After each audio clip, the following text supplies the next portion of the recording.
You are watching Eswatini TV, Sibuko Semaswati.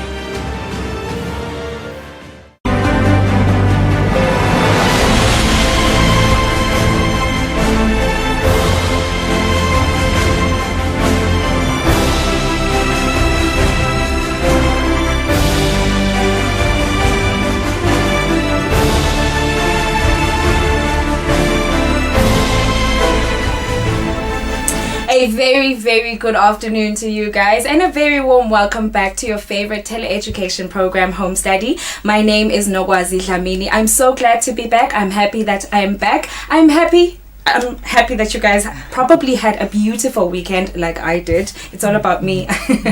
Anyway, I'm hoping you guys had a beautiful weekend and you are looking forward to a day of learning, a week of learning, a new week, a new day, a beautiful day it is. And this is what your day of learning looks like today. From 2 p.m. until 2:30 p.m. we have the grade 0 lesson. From 2:30 p.m. until 3 p.m. we have expressive art for the grades 1 and 2. From 3 p.m. until 3:30 p.m. we have Eswatini for the grades 5 and 6. From 3:30 p.m. until 4 p.m. we have mathematics for the Form 1s and the Form 2s. From 4 p.m. until 4:30 p.m. we have biology for the Form 4s. And the last lesson for the day is religious education for the Form 4s from 4:30 p.m. until 5 p.m. And of course, a reminder about our social media platforms. We are live on YouTube right now and on Facebook. And of course, if you have any questions, please feel free to use our WhatsApp number that is going to pop up on your screen from time to time.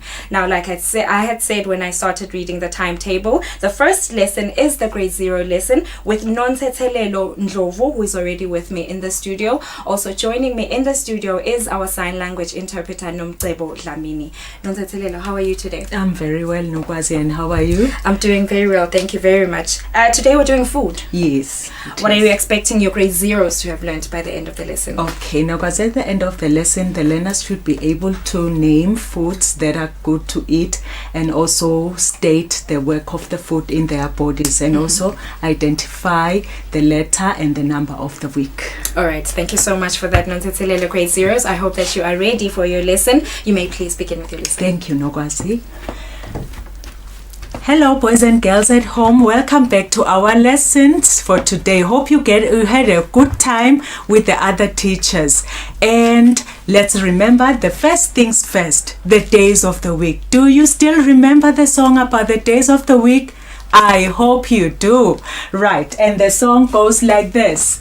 There's Sunday and there's Monday, there's Tuesday and there's Wednesday, there's Thursday and there's Friday, and then there's Saturday. Days of the week, days of the week, days of the week, days of the week, days of the week. Clap, clap. Thank you, boys and girls. You were good. Right, I want to know what is the day today. Would you like to know what is the day today? Yes, we remember that yesterday it was a Sunday, and the day that comes after Sunday, it is of course Monday. So today is Monday. Here is the word Monday with me. If we listen to the first letter sound of the word Monday, how does it sound like? Monday. Very good. So let's put our Monday here. And then you will say after me, today is Monday. Let's say it again. Today is Monday. Very good, boys and girls. Let's move on to our next item, which is the weather today. I will tell you about the weather where I am today, and you also look how the weather is wherever you are. As we sing our weather song, I hope you still remember that weather song, and it goes like this. How is the weather, the weather, the weather? How is the weather, the weather today?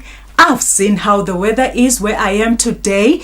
It is sunny. I hope you've looked outside your windows and seen how the weather is. Where I am today, it is a sunny day and it is very hot. And when it's this hot, you need to put on your hat and also maybe carry an umbrella to protect yourself from the heat of the sun, of course. Right, and some people have swimming pools, so you can go swimming today because it is a very, very hot day. Right, thank you, boys and girls. You were brilliant. Now let us move on to our next item, which is the shape. I know that you've been learning about so many shapes. Right, before we get to our shape for today, I would like us to name all the shapes that we've learned about. Let's look at this chart, small chart over here, and we name each shape that you see here. What is this shape? A square. You are right. This is a square. What is this shape? A triangle. Very good. This is a triangle. What is this shape? A rectangle. This is a rectangle. Well done. What is this shape? A circle. This is a circle. And what is this shape? A diamond. Of course, this shape is a diamond. And this side, we are having more shapes. Now, what is this shape? An oval. This shape is an oval. And what is this shape? A star. Of course, this is the last shape that you learned the last time on your lesson. So this is a star. Thank you very much, boys and girls. You were brilliant. Now, today we have a new shape. Here is our shape for today. Who can tell us what shape is this? A heart. Of course, some people are brilliant. This shape is a heart. So we're going to put our shape of the week up there. Right, so this is a heart shape. There are so many things that we see around that are shaped like a heart. Can you tell me one of the things? Someone is saying, I know a heart-shaped cake, teacher. Yes, we do have heart-shaped cakes. And what else? Someone is saying, a cushion, teacher. Yes, some cushions are shaped like a heart. And some necklaces are also shaped like a heart. And before we put our pictures of the heart, let us form a heart using our fingers. You just put your thumbprints together like this, and then you put up your 4 fingers, you bring them slowly together. Now what do you have? A heart shape. This is a heart shape. Thank you, boys and girls. You are so brilliant. Now with me, I have some things that are shaped like a heart. What do you see here? A cushion. Yes, we did say that we have a cushion that is shaped like a heart. And what is this here? A chocolate cake, of course, and some sweets are also shaped like a heart, of course. So let's put our pictures over here. Now we have a shape that is a heart, a cushion that is a heart, and also a cake that is shaped like a heart. Of course, boys and girls, you are great. Now let us move on to our next item, which is the color. We've learned about so many colors, and I hope, friends, you still remember the song about the colors. Now, this is how we're going to sing the song. You look at the clothes that you're wearing, and then I'll be showing you some cards that have different colors. If the card matches with your clothes, then you stand up and you are going to dance and dance for us. Right, the song goes like this. If you're wearing red, stand up, stand up. If you're wearing orange, stand up, stand up. If you're wearing yellow, stand up, stand up. And dance and dance and dance and dance and show your happiness. Ooh, and dance and dance and dance and dance and show your happiness. If you're wearing blue, stand up, stand up. If you're wearing pink, stand up, stand up. If you're wearing black, stand up, stand up. And dance and dance and dance and dance and show your happiness. Ooh, and dance and dance and dance and dance and show your happiness. Thank you, boys and girls. You were brilliant. I hope everybody remembers the color. And today we have a new color.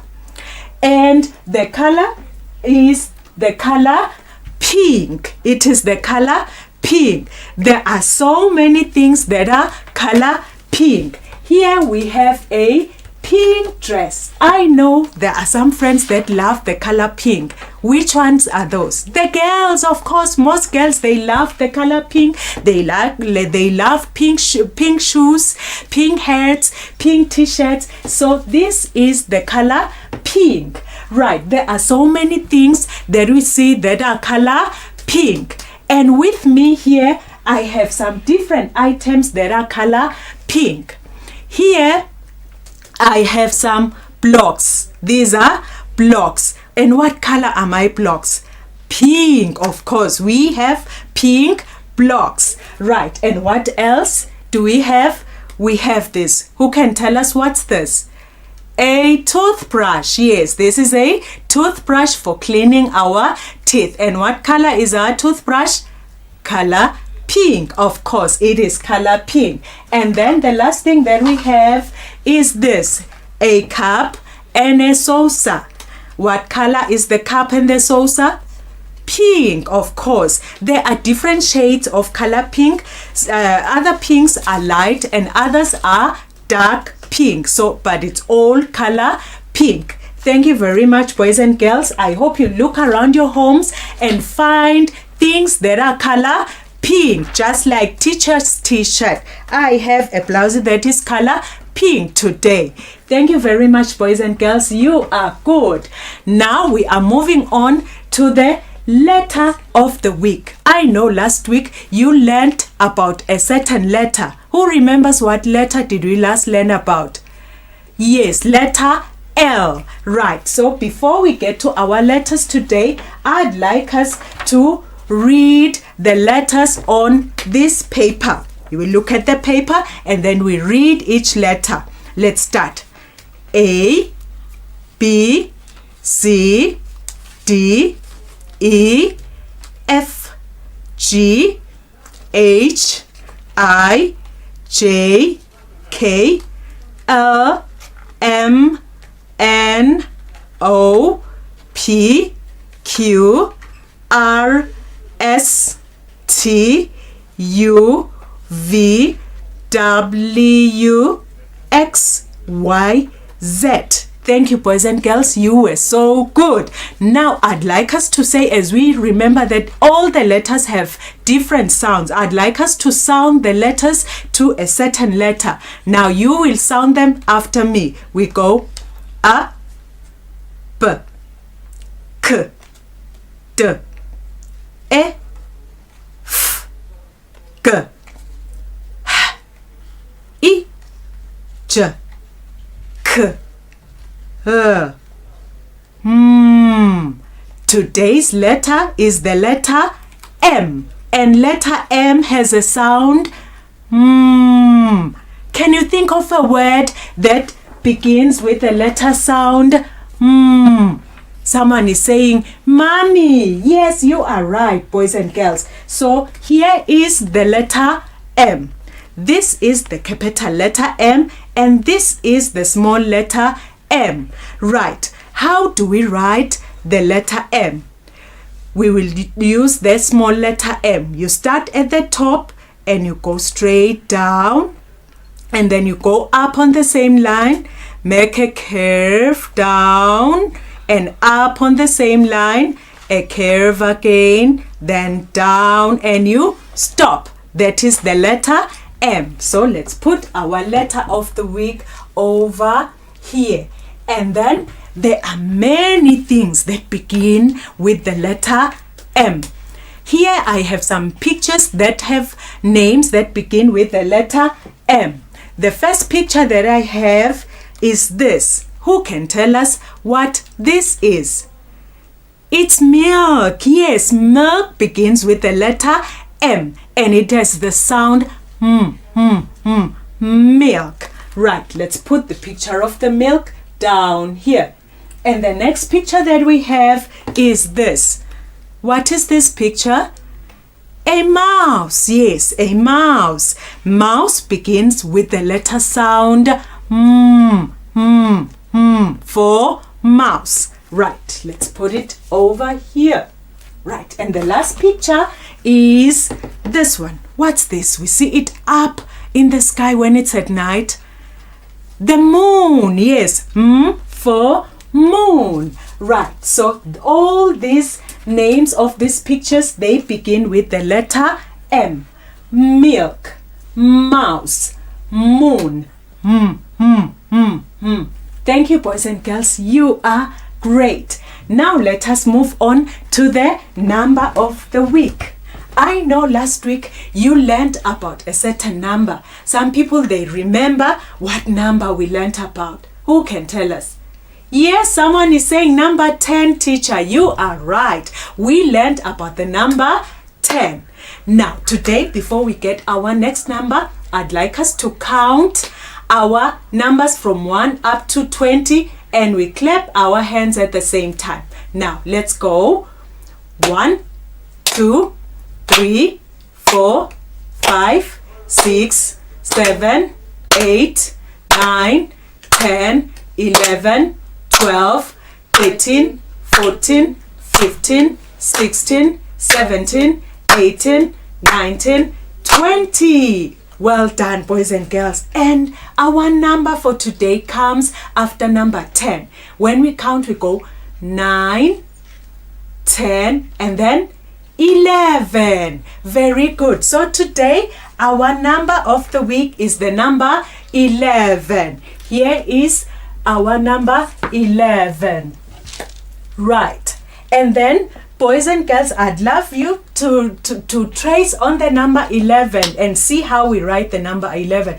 When we write the number 11, we start at the top and we go down and down. Number 11 is just like writing double 1. You just write 1, 1. Then that is the number 11. And quickly, boys and girls, I want you to help me count these apples so that we see how many they are. So you count with me. Let's go.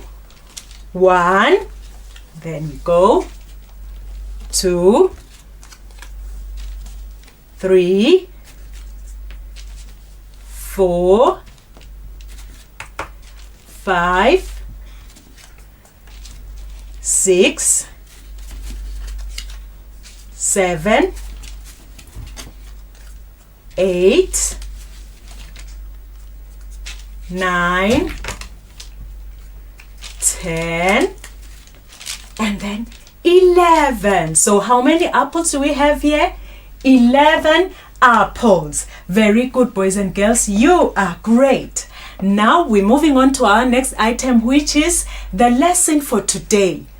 What are we going to learn about today? Food, of course. We're going to be learning about something that we love to do. Everybody loves to do this. Right. For us to live, we need 3 things. We need to breathe fresh air, we need to drink clean water, and we also need to eat healthy food. So our lesson today is on healthy food. Let's look at this picture here. What do you see? Vuyo. What is Vuyo doing? He is eating. And what is he eating? I can see porridge, spinach, and an egg. That is healthy food. We need to eat healthy food, boys and girls. It is important for our body to get all the nutrients that we eat from the food. Now, I'd like us to look at this chart here and see what food can we see. All these foods that are here are good to eat. But before we name the foods that are on the chart, I'd like us to sing a song. The song goes like this. Are you hungry? Are you hungry? Yes, I am. Yes, I am. Eat some grapes. Eat some grapes. Yum, yum, yum. Yum, yum, yum. Are you hungry? Are you hungry? Yes, I am. Yes, I am. Eat some cheese. Eat some cheese. Yum, yum, yum. Yum, yum, yum. Thank you, boys and girls. Now let's move on to our chart. Let's look at the food that is on the chart that we're supposed to eat every day, because when we eat all this food, it helps our body to be strong, and it helps our body to fight off some illnesses that might come and try and attack our bodies to get ill. Right, so let's name the food that we see over here. What do you see here? Potatoes. They're good to eat. We need to eat our potatoes. And here, sweet potato, a mealy meal for cooking porridge, that is rice. It's all this food we need to eat every day. Right, and what do you see here? Eggs, of course. And what's this? Meat, beans, and what is this? Fish. And that is chicken meat. And very important, boys and girls, we also need to drink a glass of milk every day, because we are still growing. It will make our bones and teeth to be strong. And lastly, boys and girls, we need to eat the fruits and the vegetables. We need to eat our fruits and the vegetables so that our bodies would be able to fight off the germs that try to make us ill. Now, where do we get our food? All this food, where do we get it from?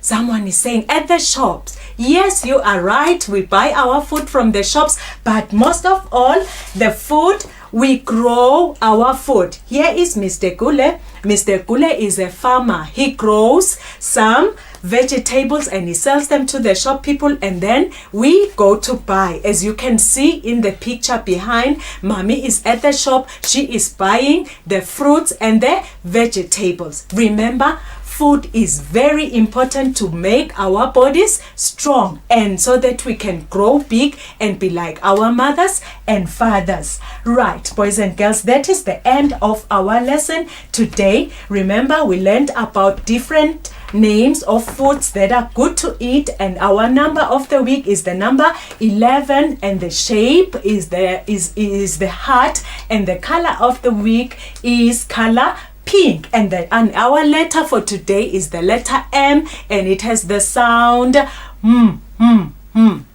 Thank you, boys and girls. Hope to see you next time. Be good. Thank you so much, Nonselelo, for a beautiful grade 0 lesson. We're hoping they enjoyed it, and they actually know now that vegetables are very, very important, also fruits as well, so they need to keep eating those. Thank you so much. We'll be seeing you soon. Yes, I hope so. Thank you very much, grade 0s. I hope you enjoyed that and are looking forward to more grade 0 lessons. After the break, we have the grade 1 and 2 lesson, which is expressive art. So grades 1 and 2, please get closer to your screens. We will be right back after this.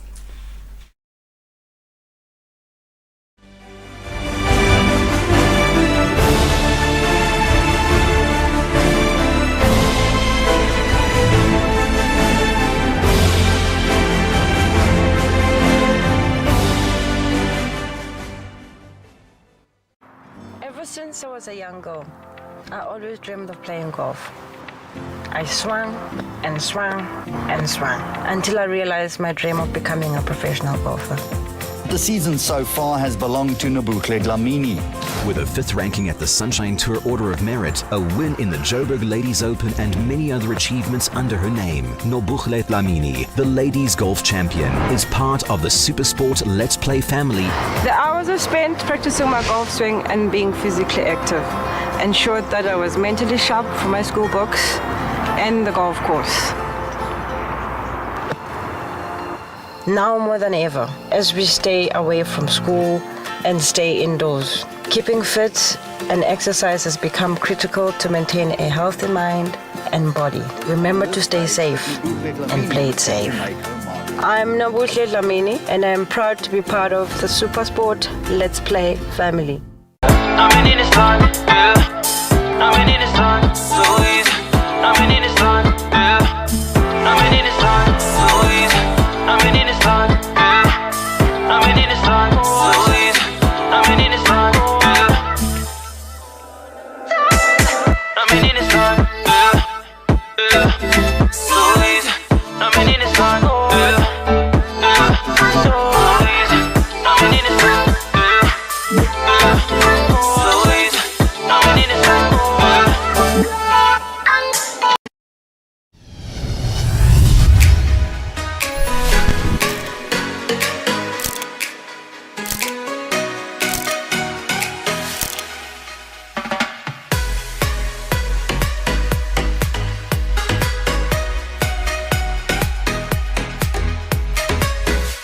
Watch the brightest talent search in the land on Eswatini TV every Sunday at 5 p.m. The Spotlight. Put me on.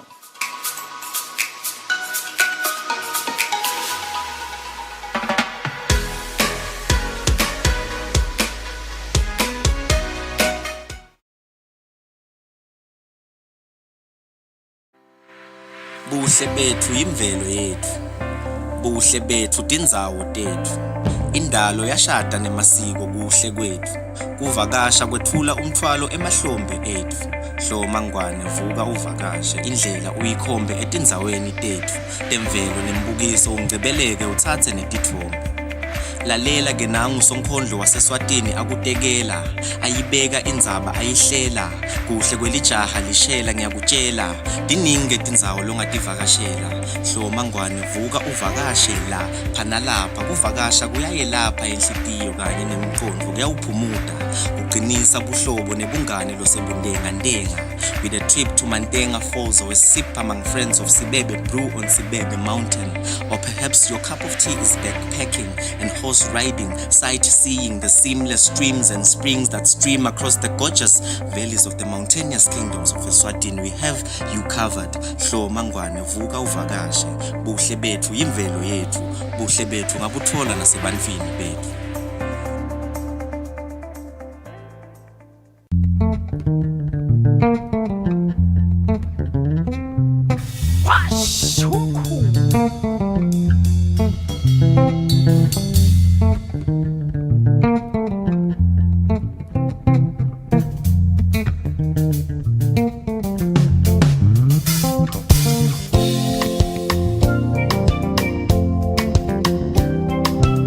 Are they yours?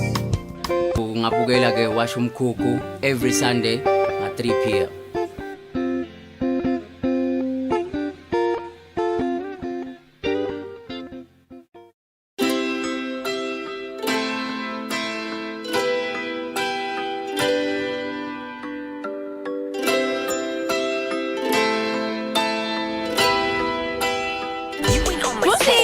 You ain't on my swag. You ain't on my swag. On my swag radar. Hey girlfriend, call me. Hey, my name is Gigi Cunningham. And Gigi's at the movie store. I haven't seen my life. I came here to say hello, everyone. This is who I am. But let's go. You want a piece of me? Yeah, you know you wanna Hey, hey.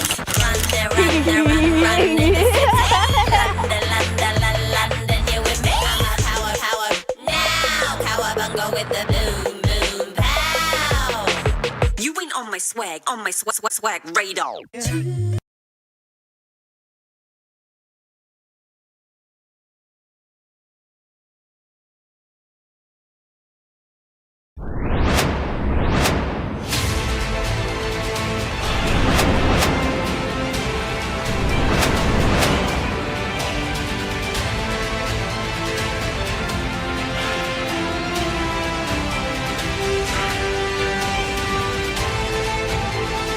Kufakhathi yeqeda i-HIV kanye namalalejeva.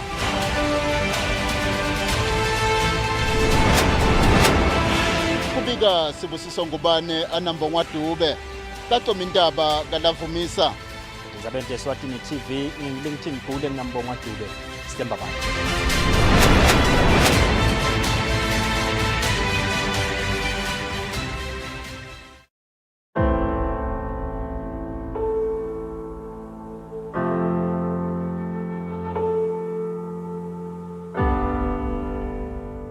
It is important every now and then to check, am I still in the receiving hand of God, or am I in the receiving hand of the lies from the enemy? Salvation is free because Christ paid for everything, and that's true. But discipleship will cost you everything. Love each other as if your life depends on it. As a canvas reflects the nature of a personality or an artist, so creation teaches us about who God is. We are made great by becoming small. We are exalted when we're humble.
lwamaphoyisa nesive. Lolu hlelo lwakho loluqhamuka khona embuthweni wembobe lolufundzisa kabanti liphindze licwayise sona phela sive ngato tindzaba tevikela bona kucala. Thokotela uhlelo lwakho emaphoyisa nesive kuso sikhathi lesisha njalo ngabolesine ngensimbi yesihlanu sambama khona la Eswatini TV.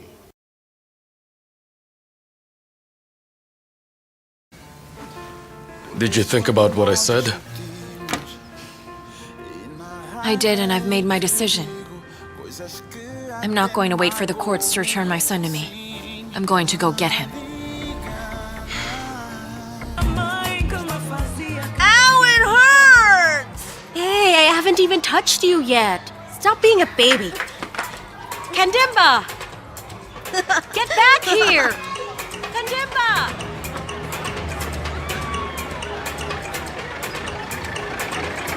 Kandimba! Where are you?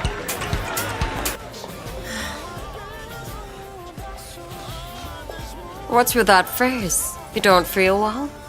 How did your interview go? Bad. Really bad. Well, I'd like to have a cup of coffee, please. Because I want to help you out, I really can't. Your father won't let you. It's just that at this time, the sales of the store don't justify hiring another person, Auntie. But if that's the issue, I could work on commission, Sarah. I already proved to you I'm a good salesperson. Look, I'm really sorry, but jobs don't just pop up because people need them. Maybe you should find someone who feels as lonely as you do. Someone who knows how to spoil you and likes it.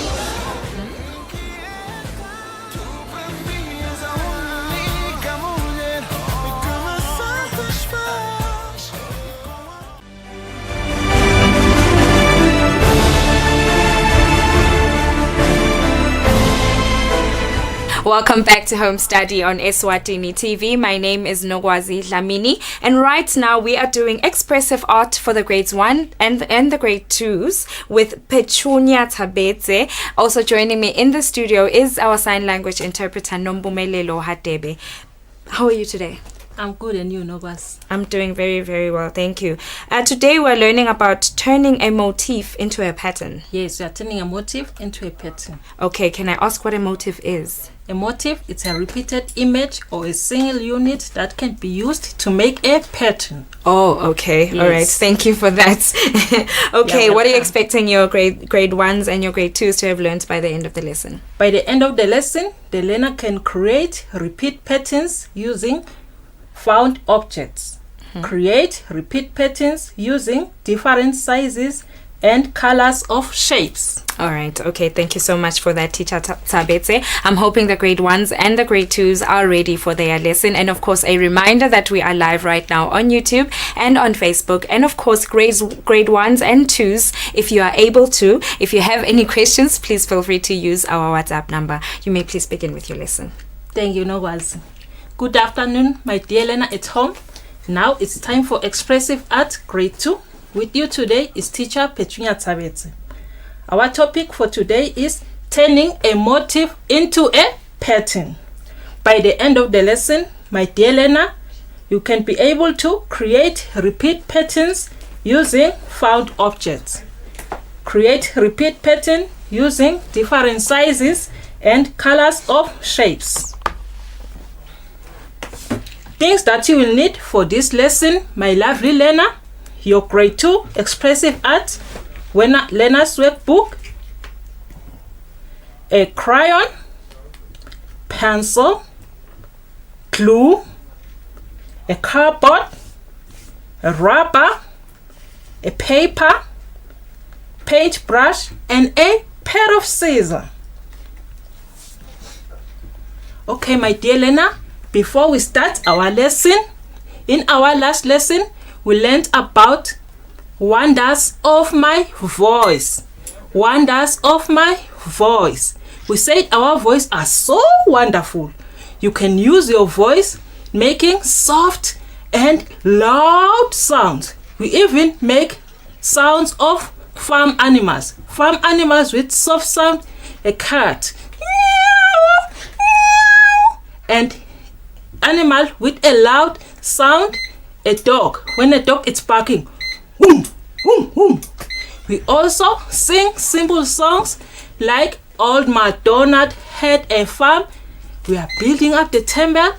My dear Lena, I promise you that when I come back, we'll sing a traditional song that says, Emavundvo yawe saba. So now, let's dance. Emavundvo yawe saba. Woza sikhulume makhelwane. Emavundvo yawe saba. Woza sikhulume makhelwane. Woza. Yes, my dear Lena. Now sit down. Let's start our lesson. As I said, our topic says turning a motive into a pattern. By the way, what is a motive? Oh, a motive is a repeated image or single unit that can be used to make a pattern. A motive is a repeated image or single unit that can be used to make a pattern. This is a motive because it's single. A motive. This is another motive. The first one, it's a motive of a matchbox. The second one, sweet wrappers. The third one, a leaf. The fourth one, stone. Fifth one, a flower. The sixth one, a plastic bottle cap. The last one, a button. This is a motive because it's a single unit that can be used to make a pattern. Let's continue, my dear Lena. Types of motives. Types of motives. There's a plant motive. A plant motive. A plant motive is when you use some plants to make a pattern. A plant motive is when you use some plants to make a pattern. And then there is a floral or flower motive. Floral or flower motive is when you use some flowers to make a pattern. When you use some flowers to make a pattern. Okay, my dear Lena, let's continue. Motifs can be used when decorating some clothes, wall pictures, traditional Eswatini here, and even sitwashi is decorated with motifs. Now, let's look at the pictures. The first picture. What can you see in the first picture? Motifs on clothes. Yes, I can see now, my dear Lena. You are looking at your clothes. They have some motifs. Yes, motifs on clothes. Those repeated images are called motifs. Now, let's continue, my dear Lena. Motifs on walls. Motifs on walls. Which motif can you see here? And it is repeated. Yes, stones. Stones. The main thing that was used here, it's a stone. So a stone is our motive. Now, motifs on our Eswatini traditional attire. Motifs on our Eswatini traditional attire. This is Eswatini traditional attire. What's the name of the first and the second picture? Very good. Excellent, my dear Lena. Lihia, lihia, lihia, lihia, lihia. You can find some motifs in Eswatini traditional attire. What is the name of the last picture? Wow, good. Sitwashi, sitwashi, sitwashi, my dear Lena. Wow. Let's continue, my lovely Lena. Now, as I said, we are turning a motif into a pattern. Now, let's talk about a pattern. What is a pattern? What is a pattern? A pattern is an arrangement of repeated lines, shapes, forms, and color.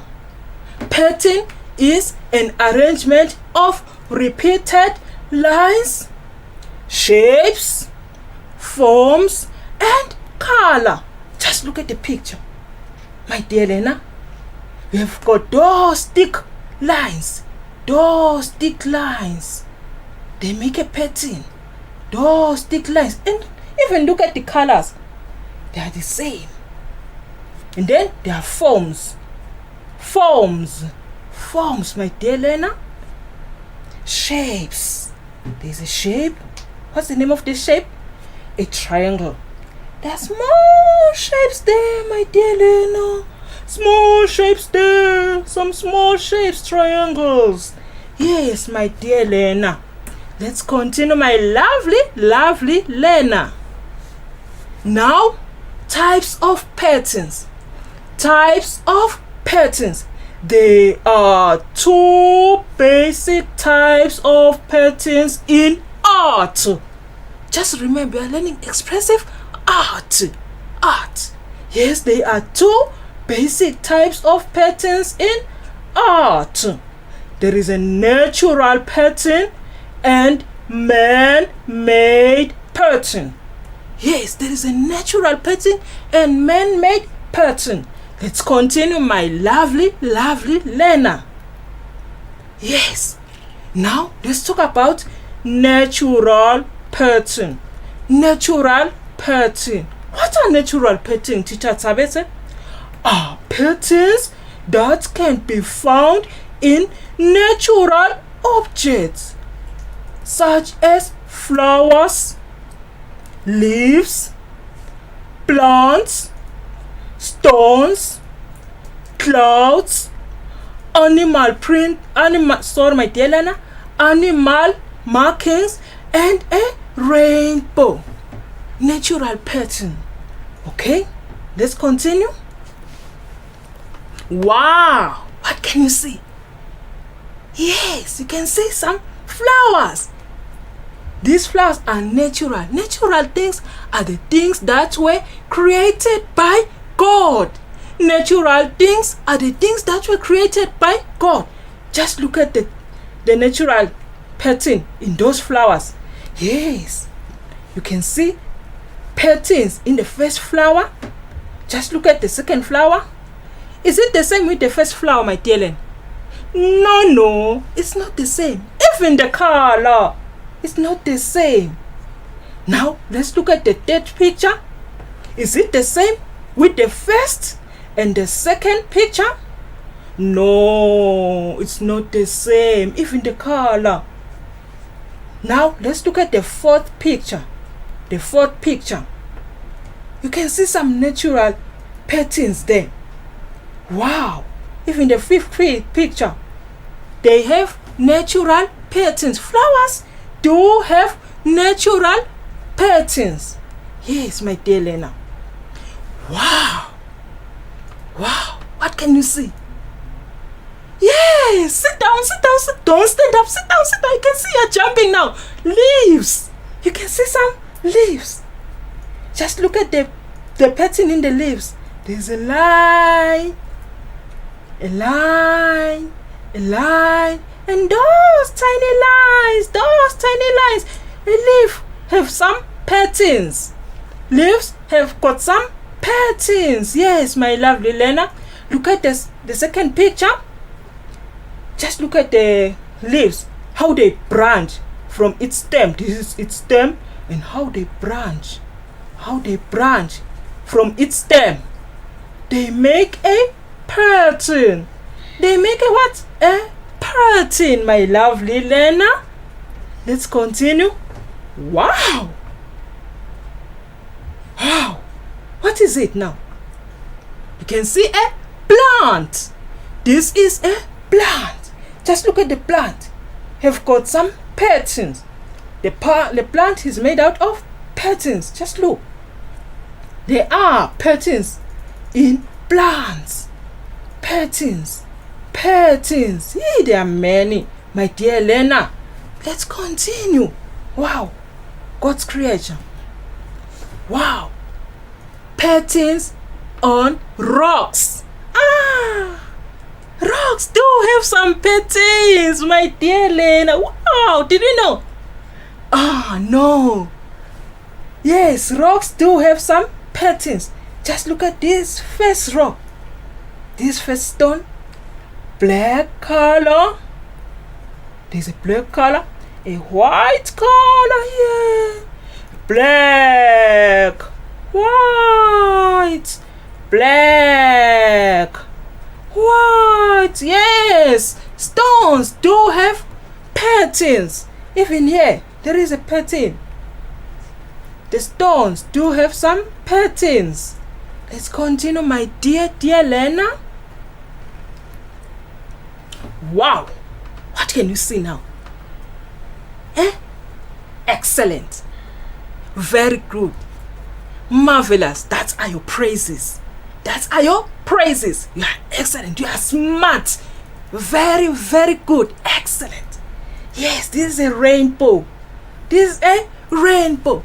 Just look at the lines. How are they? The lines, even the colors, my dear Lena. My dear Lena. In the rainbow.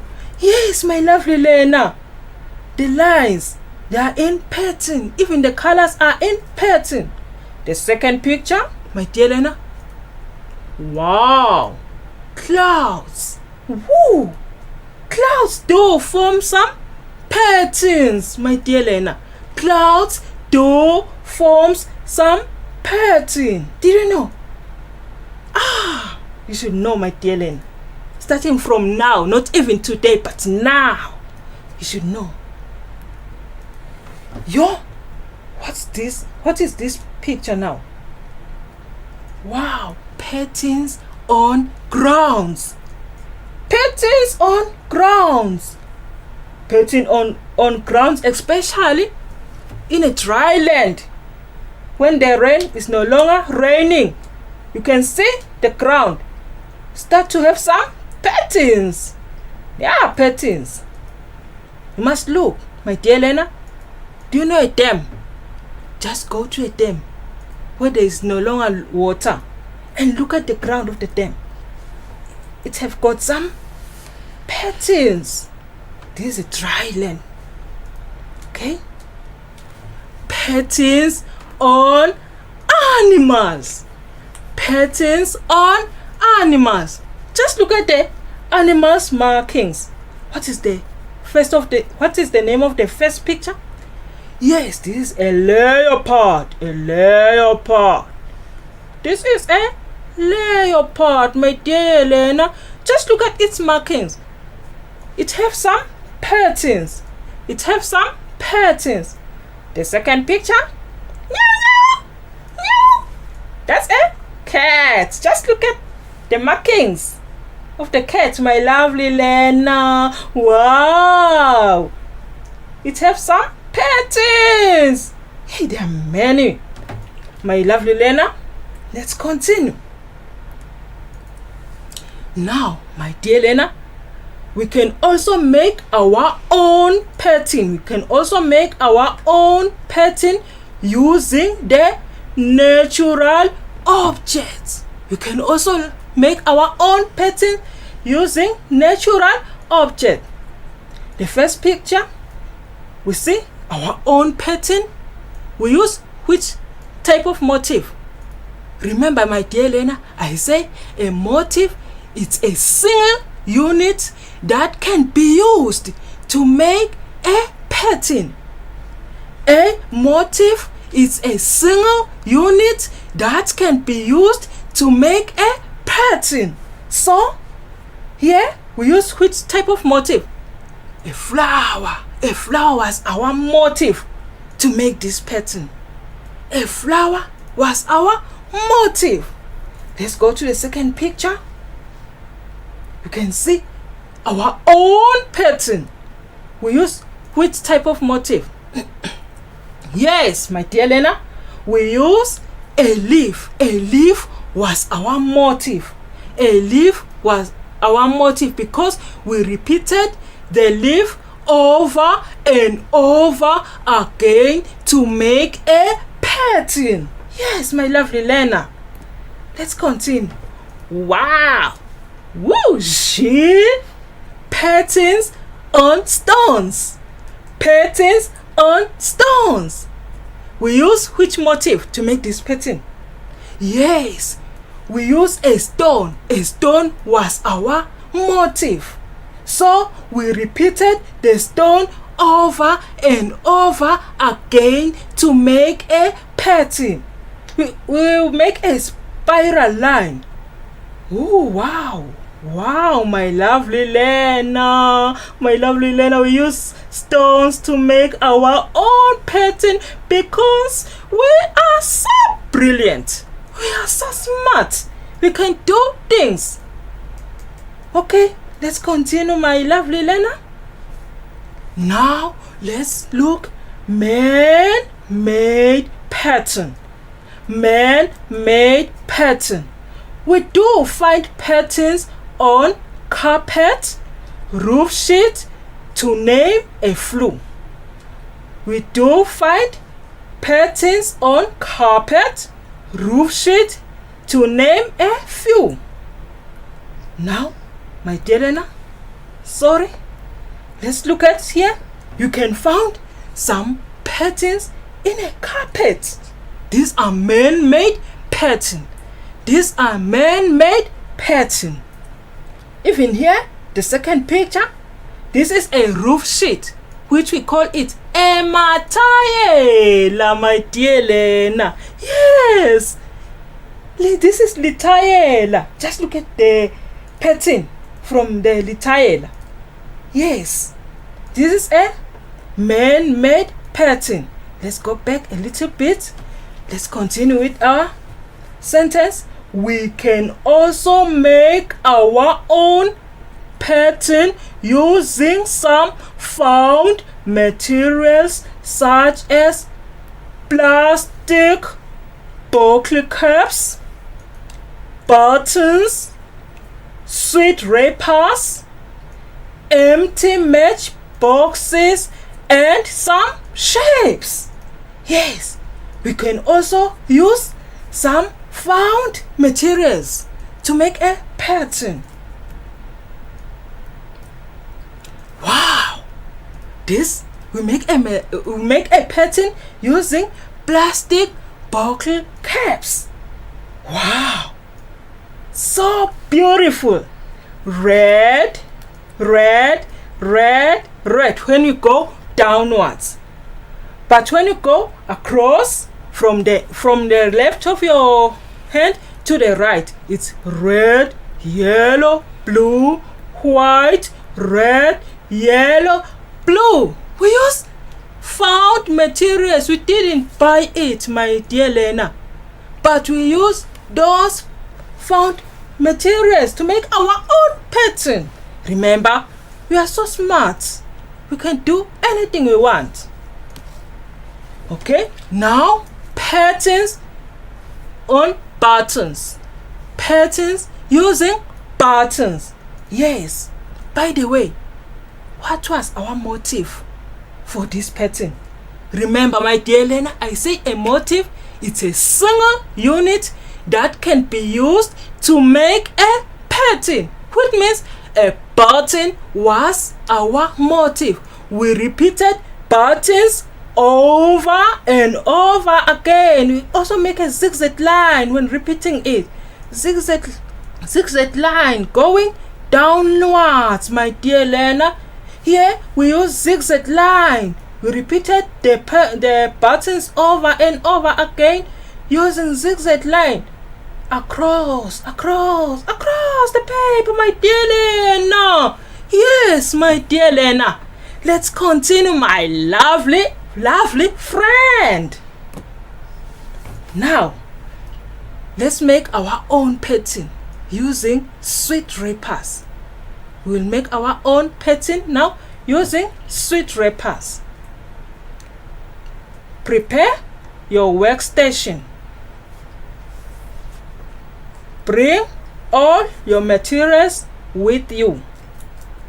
Spread the glue on the cardboard and attach the paper to the cardboard. Make a borderline using a crayon. Put on the glue on the paper and spread it using a brush. Make your pattern using the sweet wrappers. Let's make it, my dear Len.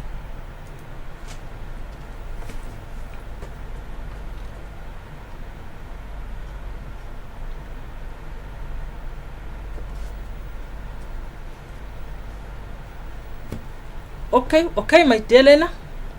Let's continue. These are the sweet wrappers. We have made our own pattern using the sweet wrappers.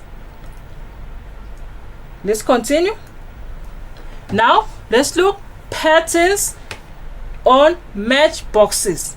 Patterns on matchboxes. What was our motive when doing that pattern? We use a matchbox. Now, patterns, my dear Lena, on shapes. Patterns on shapes. There is a triangle, a circle, a square, a triangle, a circle, a square, triangle, circle, and a square. Okay, my dear Lena. Now, because of time, we have to end here. Hope we will continue to the next lesson. Thank you so much, Petunia, for your lesson. It was wonderful. And yes, we will probably see you on the next lesson, I'm sure. Yes. Thank you so much. Yes, thank you. We're hoping your grades 1s and 2s actually enjoyed the lesson. Okay. Yes. Thank you so much. All right, grade 5 and grade 6, please get closer to your screen. Up next is Eswatini with Mr. John Msibi. We will be right back after this.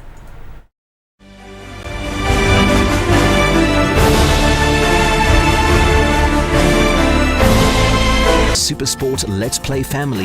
The hours I spent practicing my golf swing and being physically active ensured that I was mentally sharp for my school books and the golf course.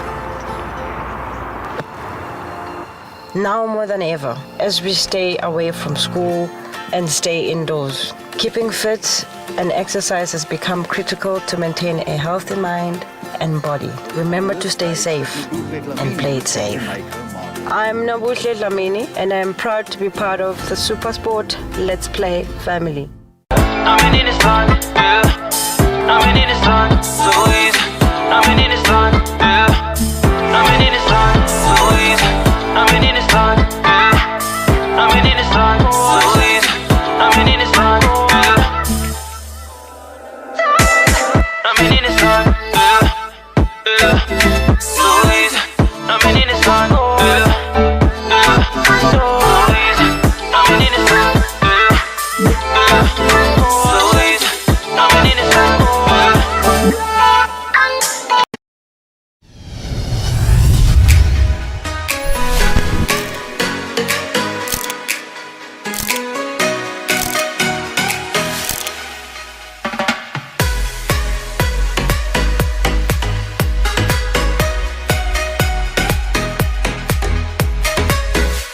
Watch the brightest talent search in the land on Eswatini TV every Sunday at 5 p.m. The Spotlight. Put me on.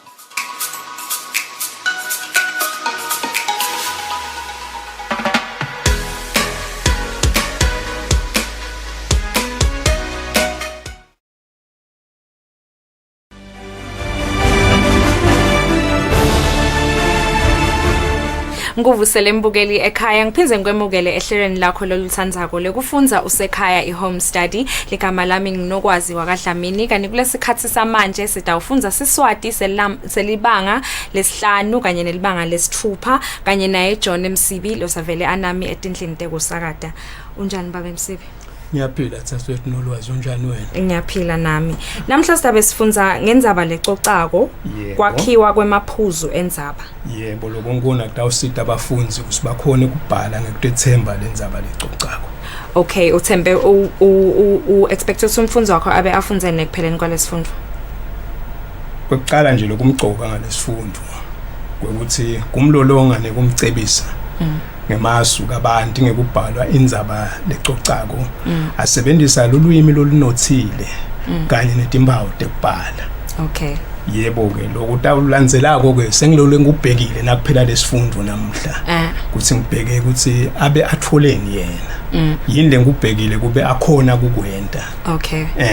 Okay, siyabonga baba Msibi, sethembe ukuthi bafunzi bakho ekhaya sebavele basimele isifundo sakho. Ngicabanga ukuthi ungaqala nesifundo sakho. Ngiyabonga nolwazi. Mfunzi ekhaya kuyintokoto kuba nawe nalamuhla esifundweni sethu sesiswati la sibuka khona iphepha lekucala. Sigaba A la sithola khona indzaba letine, indzaba lecocako lesitabe sikhuluma ngayo namuhla, kube indzaba mbikiswano bese kuba khona nendzaba lechazako, kube khona indzaba lenika lwati naletinye mfunzi wami. Mfunzi nje kaloku sesikhulumile ngebumcoka balesifundo. Ngicela ukuthi nakuphela lesifundo ube ukhona mfunzi kwakha emaphuzu endzaba lecocako uwasusela embutweni mfunzi noma esihlokweni loniketwe sona. Lokunye mfunzi ukufuna usungawakha lamaphuzu uwahlele mbise lamaphuzu endzaba yakho kude abe akhe inzima lenemcondvo munye. Lokulandzelako mfunzi kwekuthi naso uwakhile lamaphuzu endzaba yakho kufute akhiphe inzima legcwele. Kwekugcina mfunzi lokhu ke kutasita kutasiholela ukuthi wena ukhone kubhala indzaba lecocako ngekukhululeka ulandzela tonke timpawu tekubhalwa kwayo ngalokufanele usebenzisa lulwimi lolunothile kanye netimpawu tekubhala mfunzi.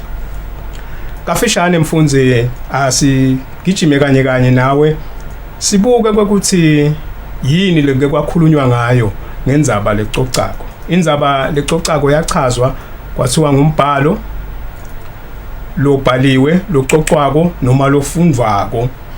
Kwaniketwa ke mfunzi wami netimpawu tekubhala kwayo indzaba kwathiwa sekucala sihloko nekuthi ke sibhalwa njani sona lesihloko sendzaba. Kwashiwo mfunzi ukuthi sibhalwa emgceni wekucala welikhasi sibe semkhatsini walo likhasi sidwetshelwe ngemuca munye mfunzi kuze sigcame. Lolunye mfunzi luphawu lele sibona ngalo ukuthi lena indzaba lecocako nakuletinye tindzaba kufuna kube nesingeniso.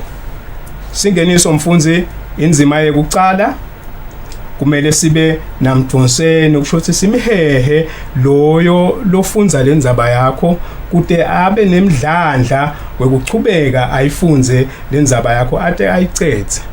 Ayikapheleli ke mfunzi indzaba yethu uma ide nasi sigadla nasi umtimba ngilapho kuthuthukiswa khona lamaphuzu alendzaba yakho loyibhalile usinika imininingwane yonke leyentekile na usabuteka leyo ndzaba yakho mfunzi. Bese kuba kwegcina ke mfunzi sekuba siphetho inzima yokugcina le yendzaba yakho lapho usonga khona kude ke mfunzi la umcondvo lonjani lomusha mfunzi wami ngikolo kwabuketwa ke lokhu nakuqalwa kukhulunywa ngayo indzaba lecocako asambe ke mfunzi wami ungasali. So uniketiwe ke mfunzi sihloko uniketiwe umbuto kufuna bese uyahleleka mfunzi. Kwekucala nje lokufuna ukwende lokungathi nakunika inkinga usabhala ufundzisisa mfunzi sihloko noma umbuto unake emagama la kutshela ukuthi kumele wendeni mfunzi. Wanaka lokhu utawube uphendvula wona mfunzi wami umbuto unakisisise ufundzisise ngikona kukulayela ukuthi kufuna wenteni wena ngathi nje kukunike order mfundzi noma kuyakukhomanda sibonelo bhala wendani mfundzi uyabhala ini indzaba lenganani igcwale likhasi noma likhasi nani nesigaba mfundzi nganasi sihloko lilanga lengingeke ngilikhohlwe lilanga lengingeke ngilikhohlwe naso uniketiwe ke mfundzi lesihloko noma umbuto ingcondo ibe siyazula so ngakhanza uqanganise tintfo kufuna ke mfundzi bese so uyahlela emaphuzu akho ubuyisa umcondo wakho ndzawonye leni mfundzi kufuna bese uba nalesihloko wakha indingilizi so sibhala la khathi lesihloko so udweba nange malayini imisebe lenjengelanga ngoba ngelusa ke mine lokhu ngekufananise nesidlangadlanga lokho emalayini lokhu kumele emaphuzu onke lengicabanga ukuthi adzingwa kulesihloko liphuzu lelicala ke litawuthi bhala onke emaphuzu lafika engcondweni yakho locabanga ukuthi sihloko siyawadzinga mfundzi lilanga longeke ulikhohlwe bekukunini kuphi nabani kanjalo mfundzi nawuqedza sokwentile lokhu so yabuya ubuthanisa ndzawonye emaphuzu lahambelanako mfundzi so lokusetama kokuthi lo msebenzi ube lula kuwe ungawukhanzi umadima kugcwalisa leliphepha naso wahlele mbisileke wababuthanisa ndzawonye lawa lahambelanako wahlele mbise emaphuzu akho mfundzi wami alandzelane kahle nawenda lesigaba lesi sekulula kukhipha tinzima tendzaba yakho inzima ngayinye lenemcondvo munye mfundzi suka ke lapho siyagijima sifaka ini emagama lesingazuthi inyama kulamathambo lesinawo mfundzi latawenda leliphuzu lakho likhukhumuke ligcwale kuphume inzima lokunye ke mfundzi ubhala lulwimi lolunothile nasikhuluma ngelulwimi lolunothile siswati mbamba sifaka tinanziso sifake tifananiso naso ufundzile naloku tenta ukuthi uyatfaka mfundzi tisho netaga lokhu kwenta indzaba yakho inambitheke mfundzi noma ke ihlamuse loyifundzako ayifunze angayiyekeli mfundzi wami ngiyakholwa ukuthi uyalandzela bhala onke emaphuzu lafika kwengcondweni yakho ngesihloko ubuthanisa ndzawonye emaphuzu lahambelanako uhlelembisa emaphuzu akho alandzelane kahle so ufaka ke inyama lesingathi pheceleti you put in some flesh kulamathambo atodleka kuphuma umsobho lomnanzi so suka ke lapho ufuna emagama latawunanzisa lendzaba yakho ngenzima mfundzi uma wente lokhu ukhanza naso uyakuyobhala sekulula mfundzi sikhulumile mfundzi ngetimpawu tendzaba lecocako sasho ukuthi timpawu tayo siyibona ngani sasho ukuthi siyibona ngesingeniso so yabhala ke mfundzi manje nawubhala lapha ephepheni lakho awubhali lokuthi singeniso ufuna uphendvule imibuto nayi kanjani njani kuphi nini ini lokhu mfundzi kungangena kulenzima yakho yokucala lesiyibida ukuthi singeniso uma sikhuluma ukuthi kanjani noma njani sibuta ukuthi sithi chaza ngesimo sani selitulu sibonelo belipholile belishisa likhokha inhlanti emantini lalisibekele libafati badube inyama dinanziso tonke leti usinika ini simo selitulu umbuto ke lolandzelako kuphi sibhekile ke mfuzi ukuthi uchaze indzawo lapho kwenteka khona leso sigigaba noma ke lokho lokwenteka lokukwenta ungalikhohlwa lelanga. Sibonelo, ehlathini lelimnyama khwishi ingabe boyokwentani ngiyakholwa siboyothoda. Indzaba ingenteka endzaweni lekuthiwa yini sikolwa esikolweni, ingenteka nasekhaya, ingenteka edolobheni. Ngibekise njengalela kithi enhlangano. Ingenteka ekamerweni lakho. Kuthi benembuto okusenini yenteka nini indzaba mfunzi. Sibonelo, lilanga kungaba ngumsombuluko, lusuku tati imfica, inyanga ke bekuyimphala, umnyaka 2020. Sikhathi semnyaka ngaba kusebusika noma kusehlobo. Ini kwentekani yini leyenteka mfunzi? So yakuveta lokhu lasengenisweni ngemusho munye mfunzi. Konke lokhu mfunzi wami usinika nako singeniso. Utakukhanza kulula kusibhala wanaka nayi imbuto nayi. Kanjani nini? Kuphi? Nini? Ini? Ngiyakholwa ke mfunzi wami ukuthi nawe lapha ekhaya uyabhala. Kude utokhona kwenta lo msebenzi nasengikunika ekupheleni kwalesifundo singakahlukani. Luphawu mfunzi wami lolulandzelako ngumtimba. Dinengi tinto letikhona emtimbeni. Nenzima nayo lelo khwanye lendzaba iba nemtimba. Umtimba ngilapho sanzisa khona sichaza kabanti ngaleti gigaba mfunzi letentekile noma leto tenteko wafuna igama lesigigaba lidida kancane sisakhula thine nawe letinto lwatibona tenteka noma letabonwa ngilomunye losicocela ngato tenteka utanzisa la emtimbeni tihlangane nanange umbuto wekugcina singenisweni lothi ini. Sibhekile kulenzima lesithi yesibili ukuvete lokho. Sithini ke mfunzi kulenzima le yesibili ngoba ilandzela singeniso akubonakale lokwabanga ini inkinga leyenta ukuthi utithole sewukuyo mfunzi.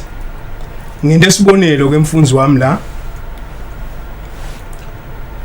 Uma wakhuthuzwa edolobheni esiteki asibone leyenta ukuthi uye edolobheni. Ngabe wathi sukela wahamba angikholwa bakuthuma mfunzi. Akuvele ke sikubona usuke ekhaya akuthuma gogo ukuthi uye edolobheni uyomthengela lilayisi phela noma lokho ke lakuthandzako. Ngiyakholwa mfunzi uyabona ngabe wawuthunywe ngogogo uthunywe ngumake kuyokwentani uyothenga na uyothenga ke uphethe ini imali ingabe boyifakephi. Asibone ke mfunzi ukuthi nasofika kwenzimeni yesibili mfunzi wami lesithi inzima yesithathu sowusithethe ekhaya wawusifaka kuphi edolobheni. So lokhu kuyanza mfunzi engabe edolobheni sekufike kwentekani mfunzi. Kulenzima kulapho kubonakala khona inkinga mbamba mfunzi wami. Inkinga mbamba sekukhona lokukhulu lokukwehlelako. Kungabe ngilokukujabulisa, kungabe ngilokukuvisa abhlungu. Asibone ngesihloko musho lesikhomba ukuthi sowutawuhlangabetana nani nenkinga mfunzi. Umusho lolandzelako sowusekela ke lokukhomba inkinga yesuka ke nyalo. Mhlawumbe ufana nami nje usuka edolobheni ziyarala awathi nale dolobheni usukwente kanjani. Angikhohlwa bangithuma amathatha ngiyokutekela ngalelinye ilanga. Ake sibuke nasi sibonelo ke mfunzi. Ngathi nangingena edolobheni esiteshini semabhasi ngehla kanti sekuqala kwenhlupheko yami. Uyabona nje mfundzi la so mbambile lona lofunza lenzaba yakho angate akhohlwe ukuthi litiya likhona la eceleni kwakhe. So ufuna kwathi ukuthi seyicala njani inkinga, kwentekani mfundzi. Uchubeka ke nalenzima yesithathu uyasifaka kule nkinga leseyenteka edolobheni. Kube nenzima yesine mfundzi. Kwentekani kulenzima le? Kulapho ukhombisa kuphela kwenzaba yakho. Sitshele mfundzi wami ukuthi waphunyuka kanjani uma ngabe wawubanjwe botsotsi. Wasitakala kanjani, wasitwa ngubani mfundzi. Kafisha mfundzi sithini? Sithi khombisa uqatululeka mvanami kwani kwenkinga yakho. Uma uyibamba kanje angeke kube ngumthwalo kuwe kubhala inzaba yakho lecabangako. Inzaba yakho ingakhomba ini? Kuphela ngani? Ngelusizi. Nangabe kwababhlungu mfundzi lokho lokwakwehlela. Ingaphela phela mfundzi nangani? Nangenjabulo. Uma ngabe konke kwahamba kahle, angibekise kwachamka lijaha lakupha emashibusi. Lokulandzela solo kusenzimeni mfundzi ungalahleki. Inzima yesihlanu kusekugcineni mfundzi. Ngilesikubeta ngekuthini? Siphetho. Yini mfundzi wami? Siphetho. Siphetho ke ngilapho usonga khona inzaba yakho. Usonga ngaloku bokukhuluma kuwo wonke lo mtimba. Ukhombisa imizwa yakho ngako konke lokwenteke kuwe. Nangabe nguwe lwathinze, noma ke kube ngubani umngani wakho, noma ke kube ngubani lokukhuluma ngaye enzabeni, lokukhulunywa ngaye landzabeni lositekela ngayo. Ngiyakholwa uyalandzela mfundzi, asishishimbe nasi sibonelo. Nangabe mfundzi ngilokubhlungu, ufuna usebenzise emagaba ngajabha kakhulu. Inhlitiyo yami yadzabuka ekhathi. Nangabe wahlazeka mfundzi, asive lokuthinta imizwa yakho, ngahlazeka kakhulu ngalelo langa. Asesikuyekelelo lokubhlungu mfundzi, asingene kunako lokuthokotisako. Uyabhala uthi ngajabula kanganani kakhulu ngalelo langa. Uma ujabulile kwentekani? Tihlathi tivakashela ini? Tindlebe mfundzi.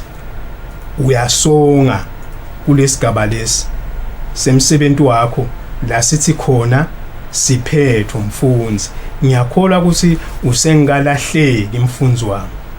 Mfundzi, naso ubhalile kubalulekile ukuthi unake uhlole umsebenzi wakho. Ungabhala, ungathi nje hlikihliki bese soyamikisa emamake ayawuvamisa kuba mancane mfundzi wami. Ubese uyatihlola ukuthi inzaba ngabe inayo yini umlingiswa. Mfundzi, umlingiswa simetayele nasibona sibukela bomabona kutse nje kukhona tinhlelo letikhona letinebalingiswa lesibathandzako. Asimbone nasenzabeni yakho umlingiswa longanani lomcoka nalabanye ke labampheke letelako.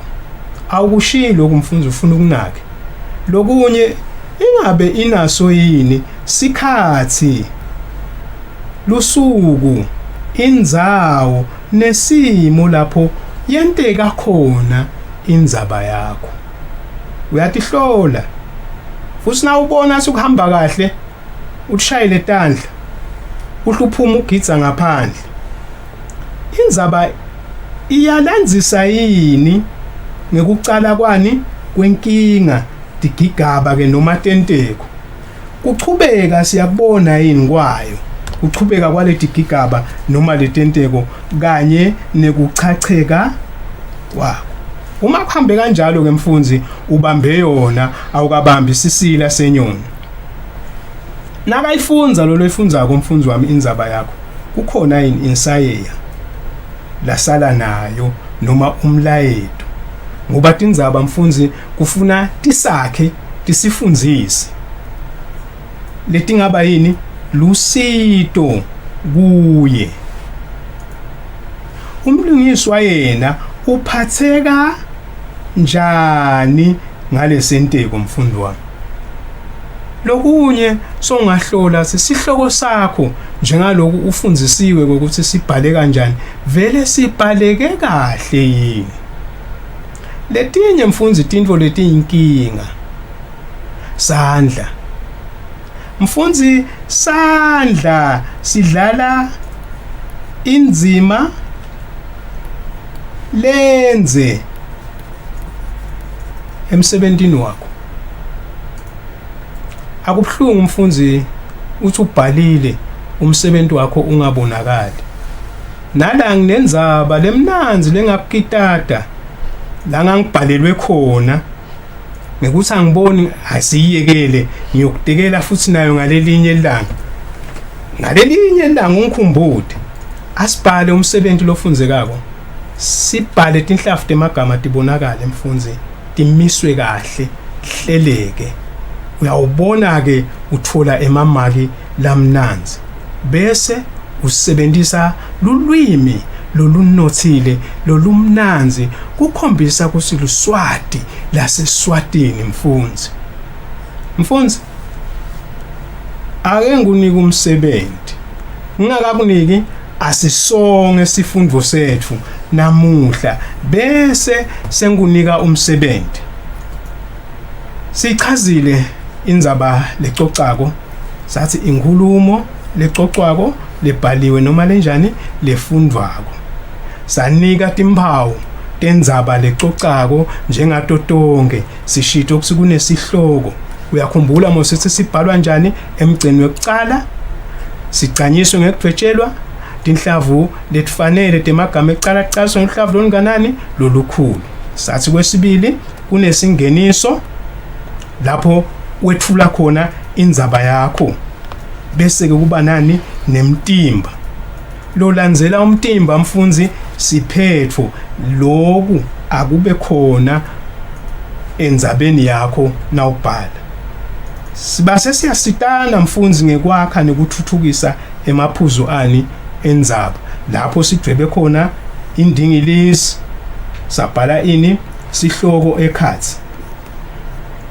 Senta ini emalayini lapho sitawubhala khona lokhu lokunjani lesicabanga ukuthi isihloko siyakudzinga. Ngacizelela mfundzi wami kunakho kufundzisisa umbuto nesihloko ngikulo kutakusita mfundzi ukuthi ubambe yona. Sisitheke bhala onke emaphuzu lafikako engqondweni yakho ladzingwa sihloko. Sathini? Sathi buthanisa ndzawonye emaphuzu lahambelanako.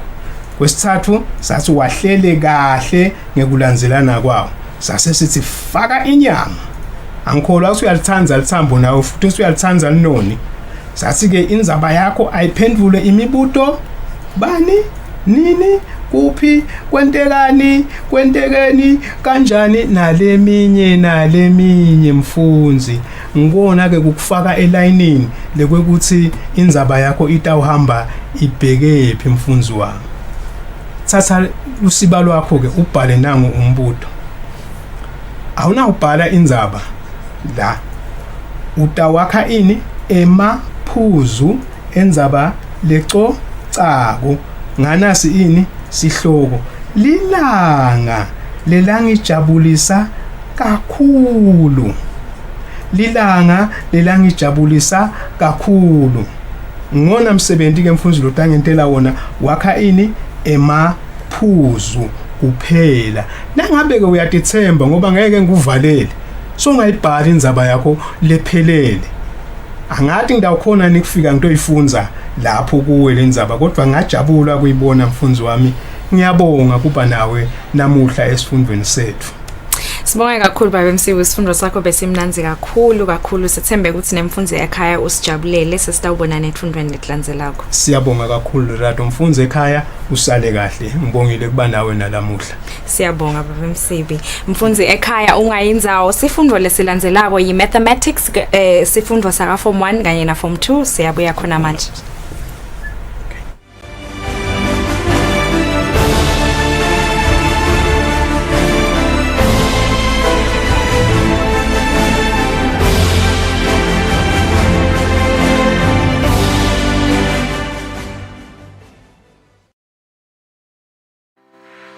Buhle bethu imvelo yethu, buhle bethu tindzawo tethu, indalo yashada nemasiko kuhle kwethu, kuvakasha kwethula umthwalo emahlombe ethu, hloma ngwane vuka uvakashe, indlela uyikhombe etindzaweni tethu, temvelo nembukiso ungcebeleke uthathe netitfombe. Lalela ke nangu sonkondlo waseswatini akutekela, ayibeka indzaba ayihlela, kuhle kwelijaha lishela ngiyakutshela, diningi tindzawo longativakashela, hloma ngwane vuka uvakashe la, phana lapha kuvakasha kuyayelapha enhlitiyo kanye nemicondvo kuyawuphumuta, kuqinisa buhlobo nebungane losebundenga-ndenga, with a trip to Mantenga Falls or a sip among friends of Sibebe Brew on Sibebe Mountain, or perhaps your cup of tea is backpacking and horse riding, sightseeing the seamless streams and springs that stream across the gorgeous valleys of the mountainous kingdoms of Eswatini. We have you covered. Hloma ngwane vuka uvakashe, buhle bethu imvelo yethu, buhle bethu ngabuthola nasebantwini bethu.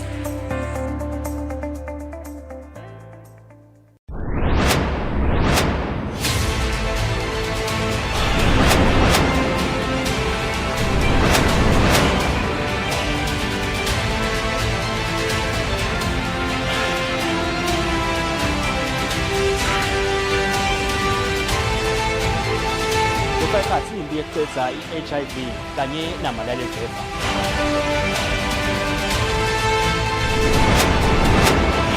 Kubika Sibusiso Ngubane anambo Dube. Tato mindaba galavumisa. Government of Eswatini TV ngilingithin kule nambo Dube. Stemba bye.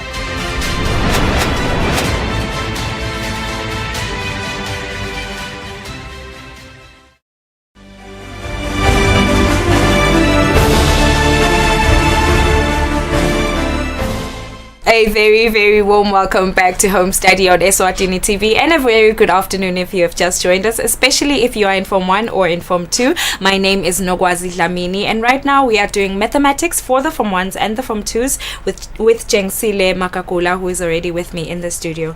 Good afternoon. Good afternoon, Nogwazi. How are you? I'm good, and how yourself? I'm very well, thank you. I hope that the heat is treating you well. Yeah, I've learned to cope, or I've adapted. Yes, we all have to adapt. That is true. Okay, so today we're doing letters for numbers, terms, and expressions. Yes. What are you expecting your students to have learned by the end of the lesson? I expect them to just use letters in the place of unknown numbers. Okay. Yes, that's all we're about. Okay, thank you so much for that. Form 1s and Form 2s, I hope you are ready for your lesson. And of course, a reminder about our social media platforms. We are live right now on YouTube and on Facebook. And of course, if you have any questions, please feel free to use our WhatsApp number. You may please begin with your lesson. Thank you, Nogwazi. Let us just get started, dear Elena. The main topic, or the mother topic, is basic algebra, where we are going to be using letters for numbers, and then we will know what terms are and what expressions are. So without further waste of time, let us look at our objectives. You are expected to make up and use simple linear expressions such as 4x, x plus 1, 3x plus 2y. We will see as we continue with our lesson where this all is coming from, and then we expect you to be able to generalize simple arithmetic processes using letters, and then list terms in an expression. Also to define a term. What is a term in that particular expression? We expect you to be able to find the value of each term or expression when given the values of the unknown. Why do we learn algebra? because I think you now wonder, why do we even use these letters for numbers? This helps us to solve problems where unknown quantities in real life are involved. And then, what is algebra, by the way? Algebra is a branch of mathematics where we use letters to represent numbers. In case we do not know what the number is, we just use a letter for that particular number. In this branch of mathematics, we change a general statement, maybe given in English, and then we change it into a mathematical statement, and we use mathematical symbols and notation. At primary school, you learned about the 4 operations and their symbols. You learned that there is an operation which we say it's addition, and we use a plus for it. This is the symbol for addition.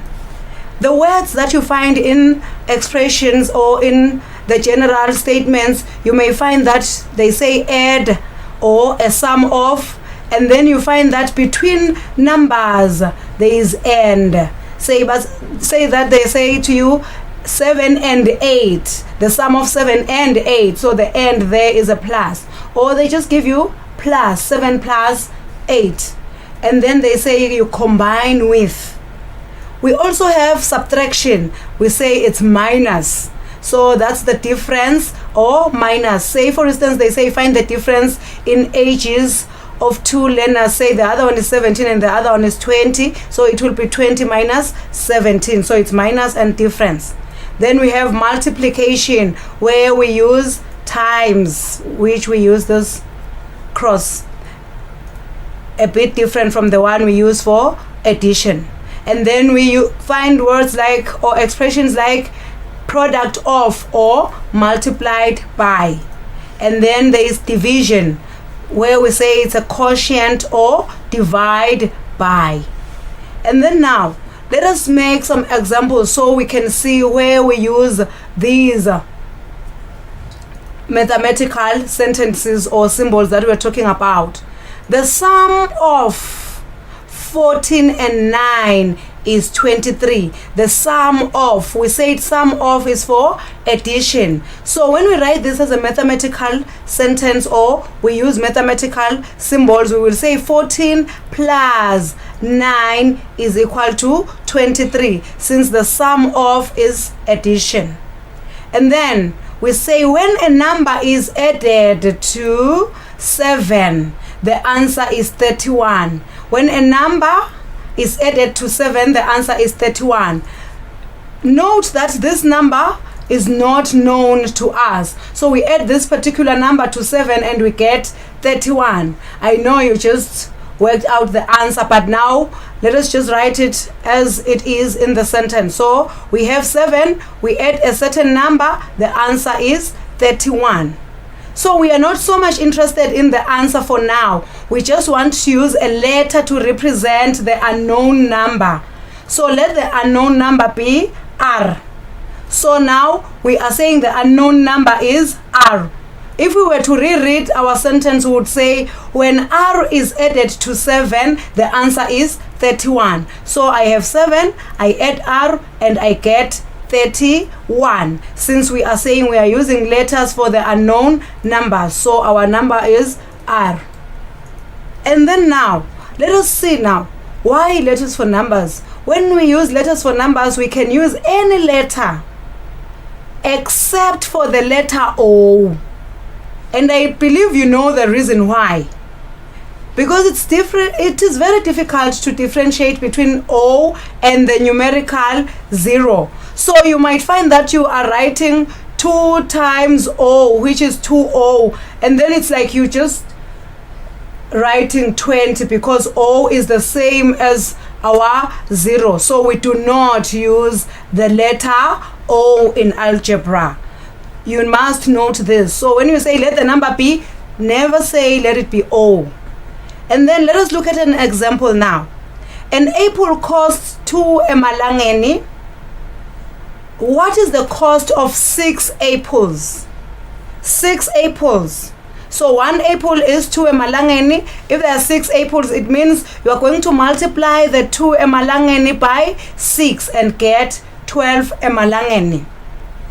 Our B says the cost of M apples. So it means now we do not know the number of apples that we want to buy. So we want to know how much we are going to spend. The M is the number of apples. So it's going to be M multiplied by 2 emalangen. Since in our previous example the number of apples was 6, we multiplied the 6 by 2. So now the M is the number of apples. We're going to say M multiplied by 2 emalangeni, and we are going to spend 2 M emalangeni. I think now you can see I said it's 2 times M, and the outcome is 2M. And you are asking yourself what happened to the multiplication. In algebra, if I say 2 plus M, I'll show the plus in the answer, but in multiplication we do not show the multiplication sign in our answer. So what we do is we just write 2M. The 2M represents 2 multiplied by M, but we do not write the multiplication sign in the final answer. So it's 2M. Whenever you see 2M, it means 2 multiplied by M in algebra.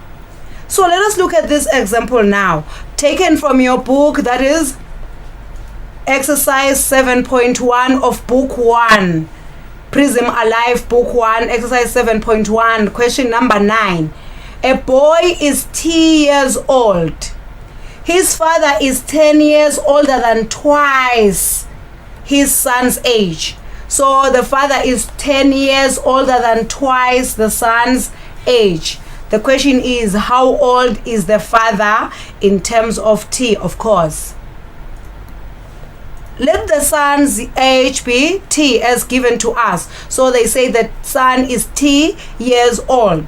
And then they say the father is 10 years older than twice the son's age. So we have to find twice the son's age. Twice means multiply by 2. So it's 2 times T, which is 2T. So the boy, the twice the son's age is 2T.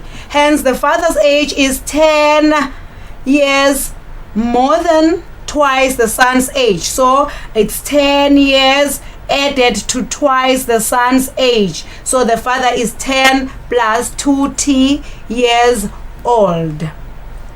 Now let us look at this activity. This activity says let us write or rewrite the following using mathematical symbols. The product of 2 and an unknown number. The product of 2 and an unknown number. In our introduction, we said product is used in multiplication. So in short, we are saying we are multiplying 2 by a number that we do not even know. So let the number now be P. So our number is P. We are saying 2 multiplied by our unknown, which is P. Then it is 2P, since we say that we omit the sign in multiplication.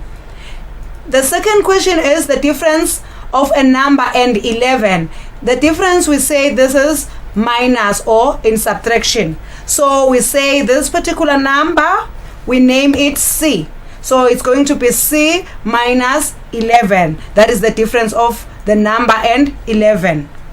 And then A minus 3. So the minus here is in words. We're going to use the symbol for minus or subtraction, which is A minus 3.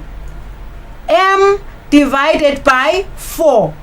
M divided by 4 can also be written as a fraction M divided by 4. Like we said, it can be a constant. So we say that it's M divided by 4. The division line now is what we find in between the M and the 4. So we can also write division as a fraction. Say when I say 1 divided by 2, I can write this as 1 over 2. So it's M over 4. Then we have terms and expressions. We will start by defining a term.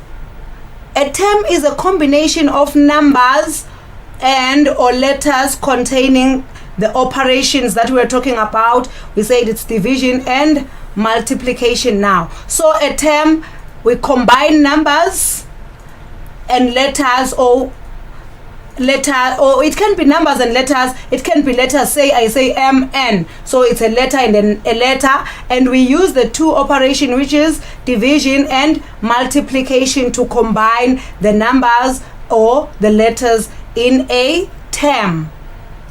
A term can be just an ordinary number. Say for instance, a term can just be 2, or a term can be 4x, because I combined a number and a letter using multiplication, since we said 4x is 4 times x.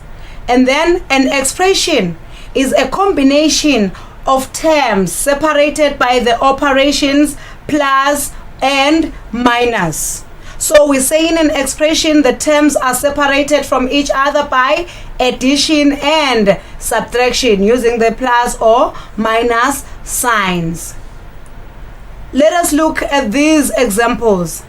We have the expressions below. So this is an expression.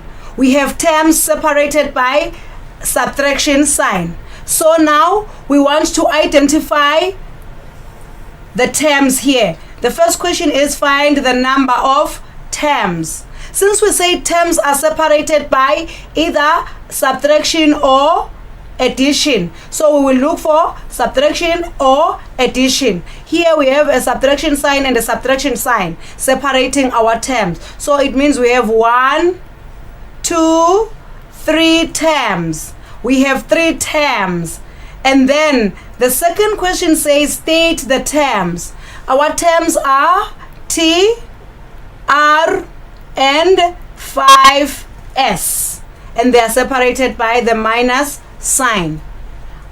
Then the next expression is 2PRQ minus 5 plus 6R minus P. Find the number of terms. Remember, we check our expression for minus and or addition. So there is a subtraction sign here, 1, 2, 3. And then that means we have 1, 2, 3, 4 terms. And they are separated by minus, plus, and minus. Then the next question says state the terms. Our terms are 2PRQ, 5, 6R, and P. Those are our terms. Remember, we said a term can be a combination of a number and letters. It can be a number, just a number, or it can be just a letter. Then now, let us look at our next subtopic, which is substitution. I know we all like games, but we'll just take football for an example. When you are watching a football game, and then a player has to be replaced by another player from the field during the game, we say that they are substituting the player. So then they are substituting. It means one player is coming out of the field and another player is coming into the field in the place of that particular player. Say for instance, we're taking out a goalkeeper, if that is ever possible. Then you are going to replace that one by another goalkeeper. We say we are substituting because this particular player that is going out leaves the place so that the new player can come into the field and play the very same position the previous player was playing. Similarly, in our mathematics, we use numbers given to letters to work out values of expressions. We call the process substitution. So we say that maybe you were given that x is equal to 2. And then there is an expression that says x plus 5. In substitution, we mean that for x, now that we know the value of x is 2, we are going to have to substitute the x by 2, which means in the place of x we are going to write 2. So we are going to have 2 plus 5. In the place of x now we have 2. So it's 2 plus 5, and now we can evaluate this and say it's 7 because we have substituted the unknown or the letter using a number. So we say we are substituting the letter using a value. Let us work out an example where we are going to be substituting. Let us say you are given that m is 8 and n is 4. You are to find the values of the following. The value of mn, that is m times n, m minus n, m divided by n, and 2 times n times m. So we said our m is 8 and our n is 4. Remember we said mn is m times n, so it's 8 times 4 and our outcome is 32. In the place of m we now have 8, in the place of n we now have 4. And our m minus n, it simply means it's 8 minus 4, since we know m is 8 and n is 4. And our outcome is 4. M over n, that is m divided by n. So we have 8 over 4. 8 over 4, and then dividing this 4 into 4, it's 1. 4 into 8 is 2. So our answer is 2. And then we have 2nm. That is 2 times n times m. So it's 2 times 4 times 8. 2 times 4 is 8. And we multiply that by this 8. So it's 2 times 4, it gives us this 8, and it's 8 times 8, which is 64. We took this from your book, that is exercise 7.2 of your textbook, dear Elena. And that is, you are given that m is 5, n is 4, and p is 2. Note we said we can use any letter. It's just a coincidence that our examples are using m and n. It's not like we always use m and n. So m is 5, n is 4, and p is 2. Find the value of the product of m and n. Remember we said you look for the keywords. The product of. Product of means multiplication. And then 3 less than m. That is, we are subtracting. And then the product of m and n divided by the product of n and p. We have our solution in the next slide. So we said our m is 5, n is 4, and p is 2. So our first question is m times n. So we have 5 times 4, which is 20. And then we have m minus 3, because we said 3 less m. So we have m minus 3. That is 5 minus 3, which gives us 2. And then we say the product of m and n divided by the product of n and p. So for our numerator, we have the product of m and n. That is 5 times 4. And for our denominator, we have 4 times 2, which is the product of n and p. So we multiply 5 and 4 to get 20, and we multiply 4 and 2 to get 8. So it's 20 divided by 8. And 8 goes into 20 2 times. Then we leave, that is, it goes into 16 2 times. So we have a remainder of 4 over 8. And we always note this. Always leave your fractions in their simplest form. So now you have 2 and 4 over 8. We have to simplify the fraction part of this, and you will have 4 into 4, 1, 4 into 8 is 2. Hence we have 2.5. Remember always to leave your answer, if it is in fraction form, in its simplest form. So you do not leave 4 over 8, but you simplify it to a half. Then we'll have reached our conclusion. What have we learned in our lesson today? In today's lesson, we have learned how to make up and use simple learner expressions such as 4x, x plus 1, 3x plus 2y. If you can look at these expressions, we say there is 4x. So 4x, in as much as it is an expression, but it just have one term, and our term is a combination of a number and a letter. And then we have another expression here, which is x plus 1. Like I said, when we're looking at our objectives, that we're going to define this later. So our x plus 1 is an expression. It is made of 2 terms, and they are separated by an addition sign. The terms are x and 1. So the other term is a letter and the other term is just a number. So we have x plus 1 as an expression made out of 2 terms. We have another expression here, which is 3x plus 2y. It is also made of 2 terms, and our terms are 3x and 2y. Just a reminder, dear Lena, when you see the term 4x, you must know that it is 4 multiplied by x. But look at it this way. If I were to write the x like a times, you are not going to be able to separate the multiplication sign from the x.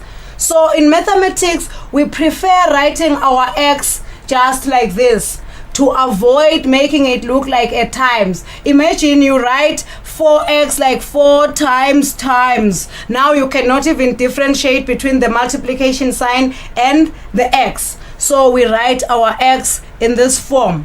That is the x that we use in algebra. So when I have 4x, it simply means I'm multiplying x by 4. And then when I have 3x plus 2y, we said it's an expression made of 2 terms. But then it's not every time that a term may have only 2 things, like a number and a letter only. We can also have a term, say for instance, we have 4xyz. This is one term here, and this term is made of a number and 3 letters. So it's just 4 times x times y times z. Like we said, a term we can separate in one term. We separate these values by a multiplication or a division, which is to say, when I find 2x divided by 4, it simply means this is just one term. So it is made of these numbers and a letter, since we used multiplication here and division here. So it is just one term. But once I have 2 plus x, I have separated this by an addition sign. Then it means I have 2 terms. 3x minus 4, there are 2 terms, they are separated by a subtraction sign. We expect that now you know how to generalize simple arithmetic process using letters. Say for instance, I think of a number, I add 7 to it, and the outcome is 8. The number is x. I think of a number x, and then I add 7 to it, and the outcome is 9. So now I have just generalized using letters. The number that I don't know is x. Then I add a number 7 and I get a 9. We expect that now you know how to define a term in an expression. Like we said, a term is a combination of a letter and a number, or it can be letters, or it can just be one letter, or it can be a number just standing on its own. And then we were able to list terms in an expression. Like here, this expression 3x plus 2y, we said the terms are 3x and 2y. So we have listed our terms. And then we were able to find the value of each term or expression when given the values of the unknown in what we called substitution. Thank you so very much, dear Lena. I hope you have just taken as much as you can chew from this lesson. Thank you. Thank you very much, Jengsile, for your lesson. Very, very informative it was. We're looking forward to seeing you for more mathematics. Hopefully so. All right. Thank you so much. Form 4s, please get closer to your screens. Up next is your biology lesson with Tim Sile Hlatswayo. We'll be right back after this.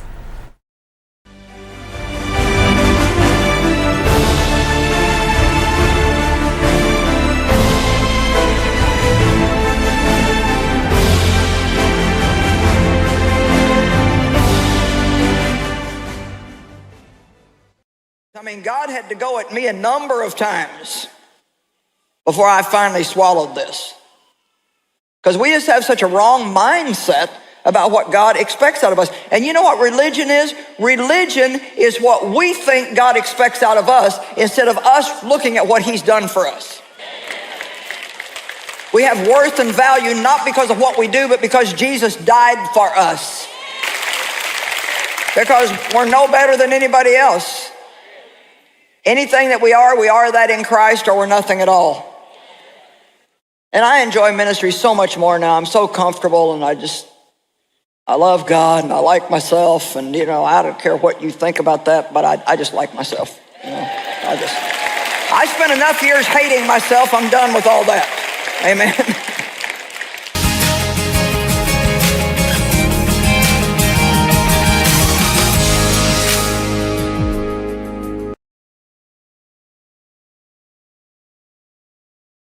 Divers nome kanjani and forget what bothers you the most. On this stage, our dancers' fire in their eyes come alive. They explore the fires that lay deep within with different dance moves. On this stage, they claim their space and who they are with sparkles, freestyle, silent and storm dances. All this and more with our vibrant and beautiful presenter, Nikki.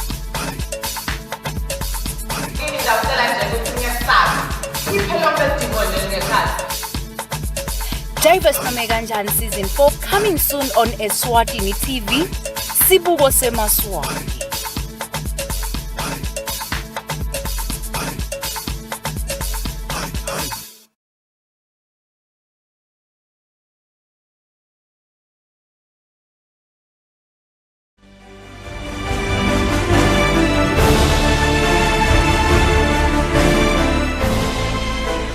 Welcome back to Home Study on Eswatini TV, and a very good afternoon to you if you have just joined us, especially if you are in Form 4, because right now we are doing biology for the Form 4s with Tembisile Hlachwayo, who is already with me in the studio. My name is Nogwazi Dlamini.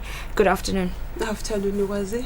How are you doing today? I'm good. And you? I'm very, very well, thank you. Today we're doing plant nutrition. Yes. But focusing more on photosynthesis. Yes. Okay, what are you expecting your Form 4s to have learned by the end of the lesson? Okay.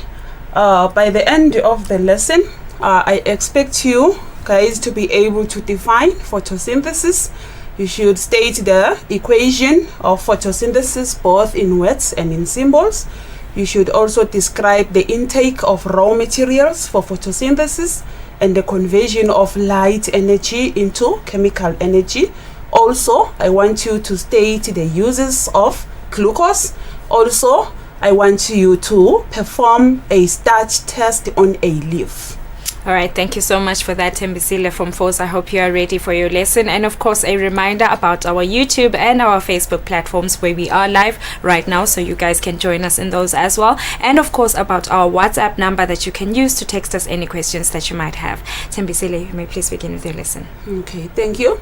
Okay, guys, why is it important for us to learn about plant nutrition? So, if I can ask you a question, think about the food that you have eaten in the last 24 hours. So, if you look at that food, most of it came from plants like rice, potatoes, maize, corn, wheat, vegetables, and fruits. Okay, so then you have learned that living organism they feed. So we talked about two types of nutrition, whereby we talked about autotrophic nutrition and heterotrophic nutrition. So here we are going to look at how plants feed. So that is autotrophic. Remember, we said autotrophic nutrition is when a living organism manufacture or make its own food. So these are plants. Okay, so how are plants able to make their own food? Okay, we all know that they carry out the process of photosynthesis. So let us dig more on this magic process. So we are going to start with the definition of photosynthesis. We define photosynthesis as the fundamental process by which plants manufacture simple sugars from carbon dioxide and water in the presence of light, energy, and chlorophyll. So this means that in order for a plant to make its own food, it needs two raw materials, which are carbon dioxide and water. So then it must also expose it to sunlight. The plant should also have chlorophyll so that glucose can be produced. So this is the equation which shows the photosynthesis. So we all know that the formula for water is H2O, formula for carbon dioxide is CO2, and then the glucose molecule is this one, which is made of 6 carbons, 12 hydrogens, 6 oxygens, and then also we have oxygen as a product. So then one will ask him or herself, what about these numbers here now? Okay, let us look at this equation of photosynthesis. So I will take you back like it is in mathematics. So if we were learning mathematics, this arrow here would be represented by an equal sign. So this means that the number of molecules on this side should be equal to the number of molecules on the other side. So because this is a molecule of glucose has got 6 carbons, so 6 atoms of carbons. So it means that we should have 6 when we have 6 atoms of carbons this side, also the other side they must be 6. So that is why now we see the 6 in front of the C. So we have got 6 carbons. So we are trying to balance the equation here. And then coming to the hydrogen, so we have got 12 atoms of hydrogen. So this means that on the other side we should also have 12 atoms of hydrogen. So if we can see here, we have got H2. So this 6 here will simply multiply the 2 so that we have 12. So we have got 12 atoms of hydrogen. And then coming to the oxygens, on this side we have got 6 oxygens and also 12 atoms of oxygens. So it means now with oxygen we have got 18 on this side. So this means that even on the other side we must have what? 18 atoms of oxygen. So looking at the number here, so here we have got 6 atoms of oxygen plus the 12 atoms of oxygen. So this equals to 18. So this is how we balanced the equation. Okay, and then the word equation, it's simply water plus carbon dioxide in the presence of sunlight and chlorophyll to produce glucose and oxygen. Okay, let us look more on the equation of photosynthesis. So we have got the raw materials.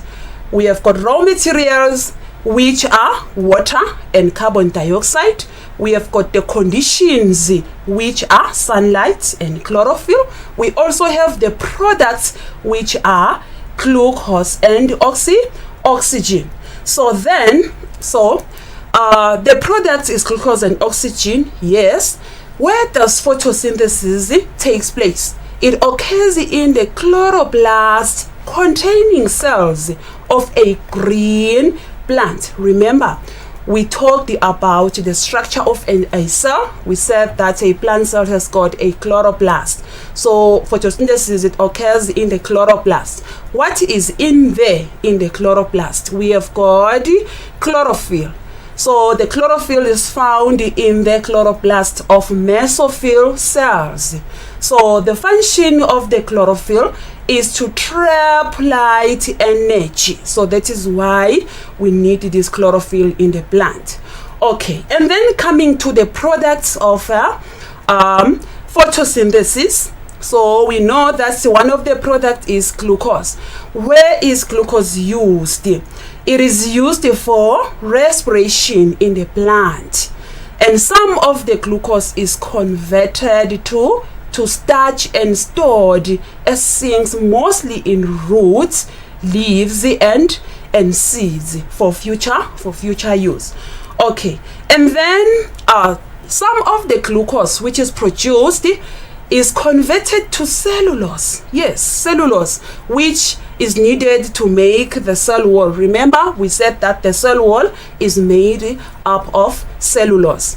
Okay, some of the glucose can be converted to sucrose, maltose, fructose, and then transported in a solution in other parts of the plant through the phloem vessel by the process of translocation. Remember, we talked about specialized cells. So the phloem vessel is it has to transport these food substances. Okay, and then some of the glucose is converted to other substances. So for example here, glucose and nitrates in the plant, they are used to form amino acids. If you can remember, we said that amino acids are used to build up what? Proteins.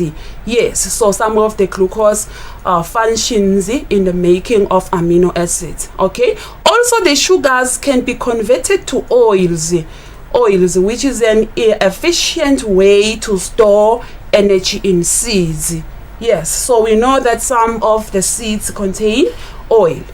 Okay, then coming to the product, which is oxygen. It is a byproduct. So the oxygen is used for respiration. But most of the oxygen diffuses out of the leaves via the air spaces between the spongy mesophyll cells, and then it passes out of the leaf through the stomata. Okay, and then we talked about the raw materials for photosynthesis. So raw materials, we need carbon dioxide and also water. How is the plant able to get carbon dioxide and water so that photosynthesis can take place? So we're going to look at first carbon dioxide. So carbon dioxide, we know that it is more concentrated in the atmosphere than in the leaf. So we talked about diffusion. So also the carbon dioxide, we get it from the process of respiration in the plant. So the carbon dioxide diffuses into the leaf. Okay, and then coming to water, we talked about osmosis, whereby the plant absorbs water from the soil. We have got the root hair cells, which are specialized for that. The root hair cells, they absorb the water by osmosis. So the water enters the xylem vessel. So the xylem vessel transports the water throughout the other part of the plant. Okay, so then photosynthesis is divided into two stages. We have got the light reaction or light dependent stage. So this means that this stage cannot happen in the absence of sunlight. What happens during this stage? So chlorophyll would absorb the sunlight. So this light energy, good people, this light energy is converted to chemical potential energy. So where is this chemical potential energy used then? This is the energy which is used to break down the water molecules into hydrogen and oxygen. Remember, oxygen is one of the products. Then what happens with the hydrogen? So when oxygen diffuses out of the leaf through the stomata, then the hydrogen diffuses into the inner part of the chloroplast, which we call it a stroma. So then the other stage now is the dark reaction or the light independent stage. So this one does not require light for it to occur. So what happens to the hydrogen? Remember, water is broken down to hydrogen and oxygen. The hydrogen, which is from the light dependent reaction, chemically combine with carbon dioxide to form glucose. Okay, and then we are going to look at a plant. Now we know that in plants, photosynthesis takes place, and it takes place mostly in the leaves. So how can we see if really photosynthesis has taken place? So we have got two products of photosynthesis, which are glucose and oxygen. So simply starch. So the following experiment is on the testing of starch in a leaf.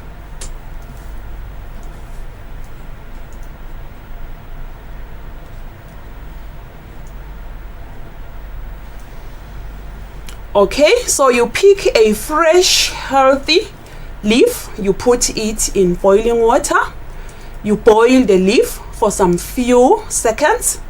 Why are you boiling the leaf? We are killing the cells in the leaf. So when we kill the cells in the leaf, the cell membrane of the cells breaks. So also here we are stopping any enzyme action that is taking place in the leaf. So simply we are stopping chemical reactions. So now we are boiling the leaf in water for some few seconds. Yes, it's a fresh one. So here we are going to use the ethanol. If you do not have ethanol, we can use methylated spirit. Also, if you remember about the iodine test for starch. Okay, now that we have boiled the leaf, we have killed the cells, we have break the cell membrane. Now you take the leaf out of the boiling water, you put it in a test tube that contains ethanol. If you do not have ethanol, you can use methylated spirit. We are putting the leaf in ethanol. Yes, ethanol is flammable. It is volatile. So, yes, it has got a lower boiling point than that of water. You put the leaf in ethanol.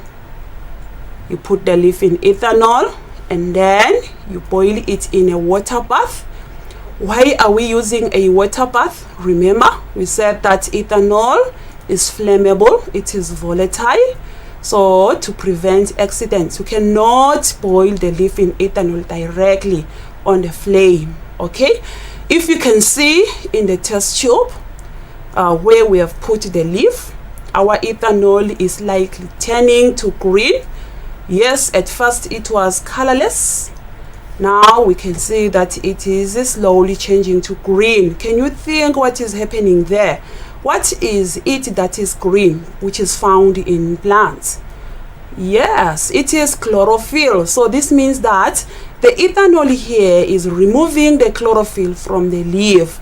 How is the ethanol able to reach the inside of the cells of the leaf? It's because the cells have been killed, the cell membrane have been broken, so ethanol enters there, dissolves the chlorophyll. So we can see that the chlorophyll is being removed from the leaf. If I can ask you a question, what do you think will be the color of the leaf after some time? Because the leaf is, the chlorophyll is removing, the ethanol is removing the chlorophyll. Yes, we know that what makes plants look green is the presence of chlorophyll. Okay, let us look what will happen to the leaf. The ethanol is changing green. Can you see that? It is absorbing the chlorophyll. Yes. Okay, we boil it for some few seconds or a minute. Okay.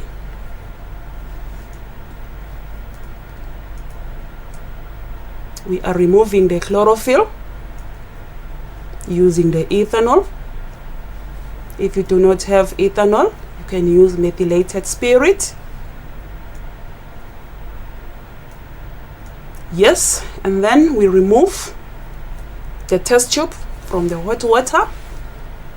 Now we are taking out the leaves. We have put 2 leaves in there. Okay, look at the leaf now. You look at the leaf. Look at it. It is hard and prickly. It is hard and prickly. Can we work with such a leaf? No, we can't. Yes, what can we do now to soften the leaf again? We dip it in hot water for some few seconds. We are softening the leaf. Remember, it was hard and prickly. Also here we are washing off the ethanol. Look at our ethanol now. It is green. It has got the chlorophyll. We are softening the leaf. Yes, we have got a white tile where we are going to spread our leaf so that we can carry out the iodine starch test. Okay. Yes, now our leaf is soft. We can carry on with the test. The iodine test for starch. You spread the leaf on a white tile. Good people, look at the color of the leaf now. Is it the same color? Is it the same color as before the experiment? No, it has lost the color green, so now it is looking whitish. Yes, this means that most of the chlorophyll was removed from the leaf. You spread it on a white tile. You spread it on a white tile. So what do we use when we test for starch? We use iodine solution. So now you flood the leaf with iodine solution. You take a dropper. You throw some few millimeters of iodine. Yes, you flood the leaf. Observe what is going to happen. Please observe. Oh my God. It's magical. Oh, yes. It's, oh, wow, wow, wow. Yes. So now the iodine is brown, but if you can see there, our leaf, the color now is blue, black. Yes. So this is a positive result for starch test by using iodine solution. When you flood starch with iodine solution, it changes to blue, black color. Okay, so this means that the leaf contains starch. Okay, so from the experiment that we have just queried, we have looked at the steps to follow when testing a leaf for starch. I won't go through that much, but we have seen. So you boil the leaf for some few seconds, you remove it, you put it in a test tube containing ethanol or methylated spirit. You heat it in a water bath. Why using a water bath? Because ethanol is flammable, it is volatile, it easily catches fire. So we saw the ethanol removing the chlorophyll from the leaf. The leaf was removed from the ethanol. So then it was then dipped in hot water. Why did we do that? Because we were softening the leaf and washing off the ethanol, and then we spread the leaf on a white tile. After that, we flooded it with iodine solution, so the color change was blue black, which was a positive result for a starch test on a leaf. Okay, so here there is a diagram that summarizes the whole process.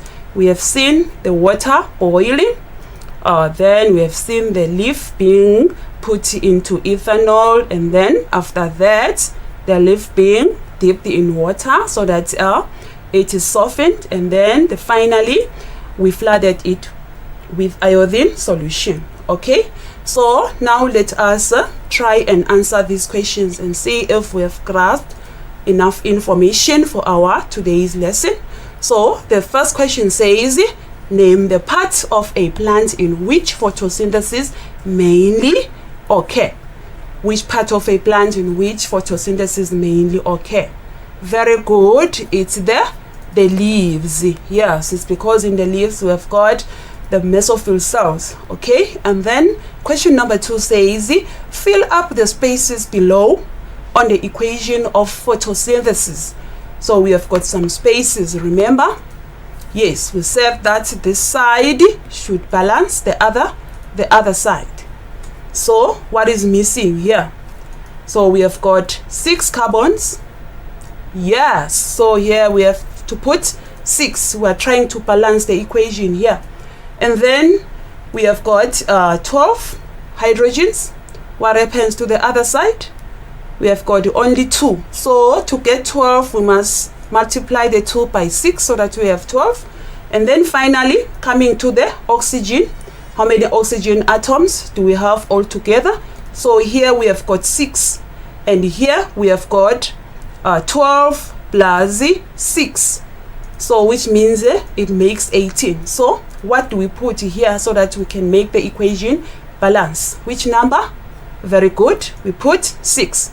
And then the next question says, state the form of energy into which light energy is converted to. What did we say? Very good. We said light energy is converted to chemical potential energy. Yes. And then the last question, state how glucose produced by photosynthesis is used, is transported, and stored. So where is this glucose used? It is used where? Very good. For respiration. We have also talked about the glucose being changed or converted to maltose, fructose. And then how is the glucose transported? Before it is transported, it is converted to what? Can be converted to maltose, can be converted to fructose, and then transported by which process? Yes, translocation.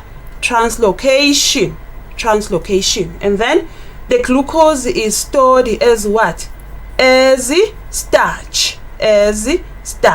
Where? Mainly in the leaves, roots, and stem. Okay, so this marks the end of our today's lesson. In summary, we have talked about photosynthesis. We have defined the photosynthesis as the fundamental process by which plants manufacture simple sugars by combining water and carbon dioxide in the presence of chlorophyll and light energy. We have also looked at the equation of photosynthesis both in words and in symbols. Also, we have described an experiment on testing for starch in a leaf. Okay, thank you so much for today. So see you next time in our next lesson. Thank you so much, Tembisile, for your wonderful lesson on photosynthesis. We're hoping your Form 4s enjoyed it, and we'll be seeing you soon for more biology. Oh, yes. Thank you so much. Thank Form you. 4s, do not go anywhere. Up next is your religious education lesson. We will be right back after this.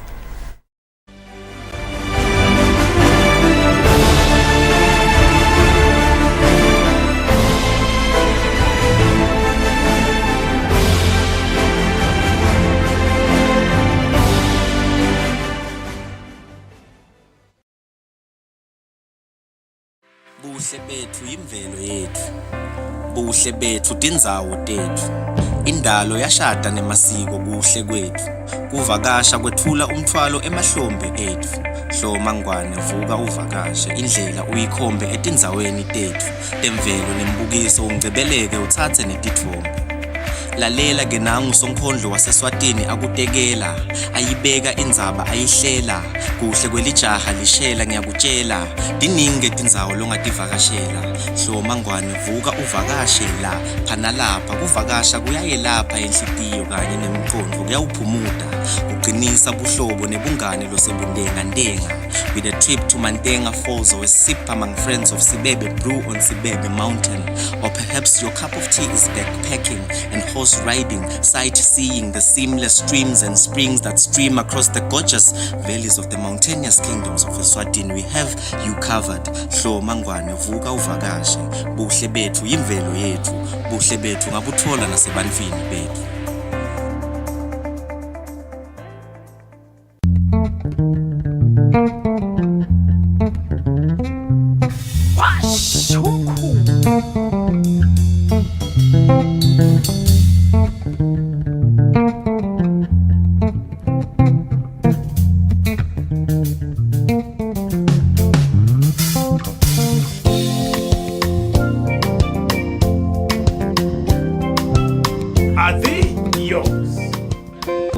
bukela ke Washa Umkhukhu every Sunday at 3 p.m.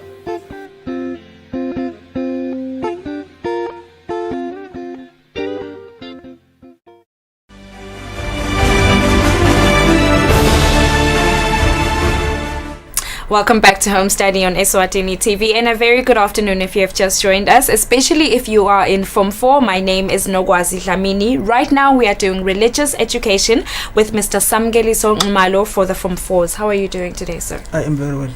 How are you, Nogwazi? I'm doing very, very well. Thank you very much. Today we are doing the feeding of the 5,000. Yes, ma'am. What are you expecting your Form 4s to have learned by the end of the lesson? Okay, to get an insight of the ministry of Jesus. Okay. Yes. All right. Okay. Thank you so much for that, sir. I'm hoping the Form 4s are ready and they have their RSV Bibles with them. And of course, Form 4s, to remind you that we are live right now on YouTube and on Facebook. If you have any questions, please feel free to use the WhatsApp number. You may please begin with your lesson. Thank you, Nogwazi. Good afternoon, dear Form 4 learner at home. Welcome to our today's lesson, religious education. The topic for today is the feeding of the 5,000. Please make sure that you have got your RSV Bible and you have got your notebook, you have got your textbook, turn to page 52, and then also a pen. In the RSV Bible, we are looking at Luke chapter 9, verse 10 to 17. So let us begin our lesson, dear learner. As we have said that we are looking at the topic is the feeding of the 5,000. So by the end of the lesson, dear learner, you should be able to give an account of the miracle of the feeding of the 5,000, explain the significance of the miracle, explain the meaning of the symbolism used in the miracle, explain how the character of Jesus is revealed in the miracle, explain lessons learned from the miracle. Now, dear learner, let us look at the account. It is Luke chapter 9, verse 10 to 17. On their return, the apostles told Jesus what they had done. He took them and withdrew apart to a city called Bethsaida. Crowd followed him. He welcomed them, preached and cured the sick. The day began to wear away, and the 12 asked Jesus to send the crowd to the village to get provisions. But he said to them, "You give them something to eat." They said, "We have no more than 5 loaves and 2 fish." They were about 5,000 men. He ordered the disciples to make them sit in companies of 50. He took the 5 loaves and the 2 fish, looked up to heaven, blessed and broke them, gave them to the disciples to set before the crowd. All ate and were satisfied. They took up what was left over, 12 baskets of broken pieces. Now, dear learner, that was the account. Let us look at our source there, dear learner. Jesus feeding the 5,000. Here is Jesus. Here is the disciple who brought the 2 fish and 5 loaves. And then at the background there, you can see the crowd. As we say, it is the feeding of the 5,000. Moving forward, dear learner, now let us look at the significance of the miracle. So what we get, dear learner, here is that we see Jesus Jesus shows compassion and generosity. How is Jesus showing compassion and generosity? As we have read in the account that Jesus, he cured those who needed healing. He also fed the people. He also welcomed them. And then we see that Jesus is generous. He's generous in the sense that he fed the people. He gave them food in abundance. Another significance we see, dear Elena, is that it shows us Jesus' power and authority. So, dear Elena, here we see Jesus demonstrating his power over nature. Jesus was able to multiply 2 fish and 5 loaves and fed a crowd of about 5,000. Again, we also see the authority of Jesus in the sense that the disciples were able to carry out the instruction that they were given. that they must make the people sit in a group of 50. They didn't question Jesus. We see them taking the instruction. Then again, we are saying in the significance, it reminds us about God's love in the Old Testament. Remember, dear Elena, in Form 1, you learned about the mass exodus. We are told that God fed Moses and the Hebrews with manna in the wilderness. So all in all here, dear Elena, what we are seeing that God is the provider. We can say God is Jehovah Jireh. Then again here, dear Elena, what we see is that Jesus addressed the people, or Jesus looked after the needs of the people holistically.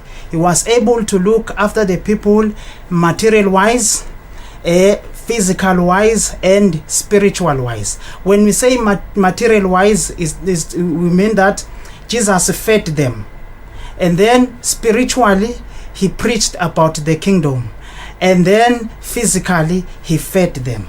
Moving forward, dear Elena. Now let us look at the symbolism.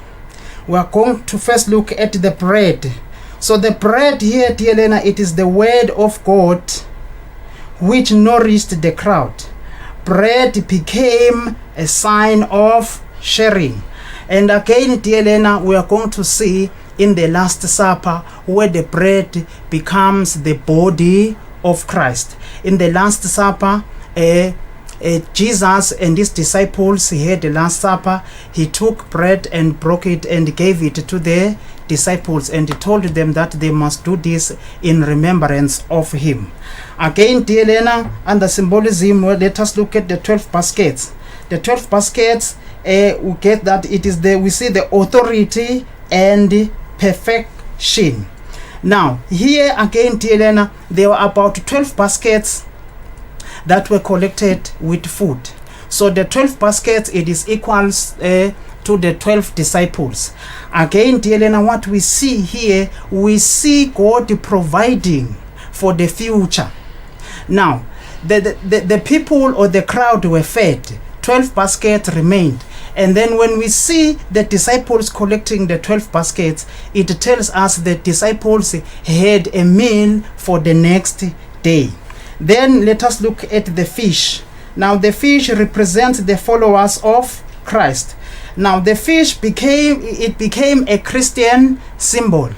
Dear Lena, remember when Jesus first chose his first disciple, which was Simon Peter, he said to him, after catching so many fish, he said to Peter that from today he's going to be a fisher of men. So now the fish represents the followers of Christ. Moving forward, dear Elena. Now let us look at the character of Jesus in the miracle of the feeding of the 5,000. What we see here, dear Elena, we see that Jesus being compassionate. How is Jesus compassionate here, dear Elena? He was able, dear Elena, to preach the kingdom of God. He was able, dear Elena, to heal or to cure all the people that needed healing. And again, dear Elena, Jesus here, he was able to feed the crowd with food in abundance. Again, dear Elena, what another character we see is that Jesus is all powerful or omnipresent. Dear Elena, what we get here is that Jesus here also demonstrated his power over nature. How did Jesus demonstrate his power over nature?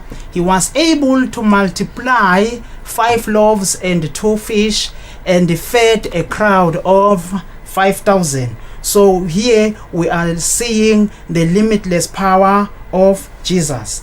Again, we are saying Jesus is hospitable. How is Jesus hospitable, dear Elena, here? Jesus was able to welcome the crowd. Even though Jesus wanted to spend time with his disciples, when the crowd followed him, Jesus did not chase the crowd away, but he was welcoming. He ended up feeding them. He ended up curing all those that were sick. So we say Jesus is hospitable. Then moving forward, dear Elena, let us look at now lessons learned from the miracle. Now, number one, dear Elena, Christians should take care of the needs of others. Now, as Christians, compassion must rule. When we see the needy, when we see the poor, when we see the hungry, we must make sure that we look after them. Our help, dear Elena, it must be practical. Prayer alone, dear Elena, is not enough. Let's say you are praying for someone who is sick in your local church. After praying, please do visit the people and then provide help. How can you provide help? Maybe you find that the person is sick, is unable to do some of the things at the house or at the home. Make sure that you wash for the person, you clean the house, you cook. In that way, you are emulating Jesus' character as he did in the feeding of the 5,000. Jesus was practical. He was able to look after the people holistically, which is a material, physical, and spiritual. And then, dear Elena, another thing that we learn is that we must be willing to carry out a given task. Now, when we look at the disciples, dear Elena, they didn't question Jesus when he told them that they must make the people to sit in a group of 50. They simply carried their task without any problem. And then we are told here that in the kingdom of God, greatness, dear Elena, it is not the position, but it is when you serve the people. Now, the disciples here, dear Elena, they were able to serve. Now, this throws a challenge to us as Christians, that we must also serve the people we are living with. Now, the kind of job you are doing, you must also glorify God. Do it with honesty, do it with love. So in the kind of job you are doing, make sure that you go an extra mile. People must be happy when they are saved by you, as exactly what Jesus did. He helped the people. He went an extra mile. Another lesson, dear Elena, we get is that if we have something in abundance, we must save for tomorrow. Now, dear Elena, we are told that 12 baskets were collected. The disciples didn't throw it away, but they saved it. So it is a lesson to us that if we have got something in abundance, make sure that we save it for tomorrow. Another way of saving, dear Elena, is sharing. Because if we share the little that we have, God is going to multiply. Exactly like what happened in the feeding of the 5,000. There were about 5 loaves and 2 fish. Looking at the amount of food that was there, it didn't make sense to some of the disciples that how are we going to feed people with so little food. But if we save, and God is going to multiply the little that we have. And again, dear Elena, in the saving part, again, we must save our money, we must save our health, we must save everything that we have, so that in the future we are able to live. Again, dear Elena, we see in Jesus all men's needs are supplied. Again, dear Elena, Christians, when they come to Jesus, or when people come to Jesus, Jesus or God is the provider of all human needs. As Christians, dear Elena, we must know that Jesus is our provider. Everything that we need, God is going to provide for us. And again, dear Elena, the little that we have, if we share honestly, if we share willingly, God will be able to multiply what we have. Moving forward, dear Elena, now let us look at assessment, dear Elena. Now here, dear Elena, we are going to look at our assessment question. There are 3 questions which we are going to answer. So now question 1, we know that it is a question based on knowledge. So we have got a source, dear Elena, which is the visual source that we can see here. We also have the written source, which is the verse. Dear Elena, we are told that when answering this question, you must be able to quote both the sources so that you will be able to get all the marks, or you get the maximum marks. So dear learner, let us look at how you are supposed to attempt this question. So the question it reads that: study the source below, answer the questions that follow, make sure you use the source and your knowledge to answer the question. So your knowledge is what you have read from the Bible. Now let us look at how you are supposed to answer the question. Now let us look at the expected responses. So the question says, give an account of the event shown in the source above. Now remember, dear learner, what we talked about. We said that in your answer there must be a setting. So now in our answer, dear learner, in giving account, in our answer, the setting, it talks about time and place. In this case, dear learner, the setting, it is Bethsaida, as we read when we began our lesson, that Jesus withdrew to Bethsaida. Then, dear learner, another thing that must be in your answer are the key characters. So in this case, dear learner, what are the key characters? It is the crowd, Jesus, and also the disciples. So now in your answer, dear learner, these key characters must be shown when giving your answer. And then, dear learner, another thing that must be shown in your answer, it is the key event. What is the key event in this case, dear learner? It is the feeding of the 5,000. So we must be able to see how Jesus fed the 5,000. Then, dear learner, when now giving an account in answering your question, what you're supposed to do, dear learner, remember we said you must quote the source. Now as you write your answer, dear learner, when you come to the point where now you can see in the picture what you are writing about, pause a little bit and check then how then are you going to quote the source, as it is what is required by the examiner. Now let us look at an example, dear learner, how you are supposed to quote the source. Now let's say now you are at the point where now you are talking about what you see in the picture. So in your given account when writing, you are going to say, and taking the 5 loaves and 2 fish as seen in the source. Now when you say as seen in the source, what you are writing, it must also correspond about what you're talking about in the source. That is how, dear learner, you are supposed to quote the visual source. Moving forward, dear learner, remember we said there are 2 sources in our account. We have got the visual source, and then also we have got the written source. Now how are you supposed to quote the written source?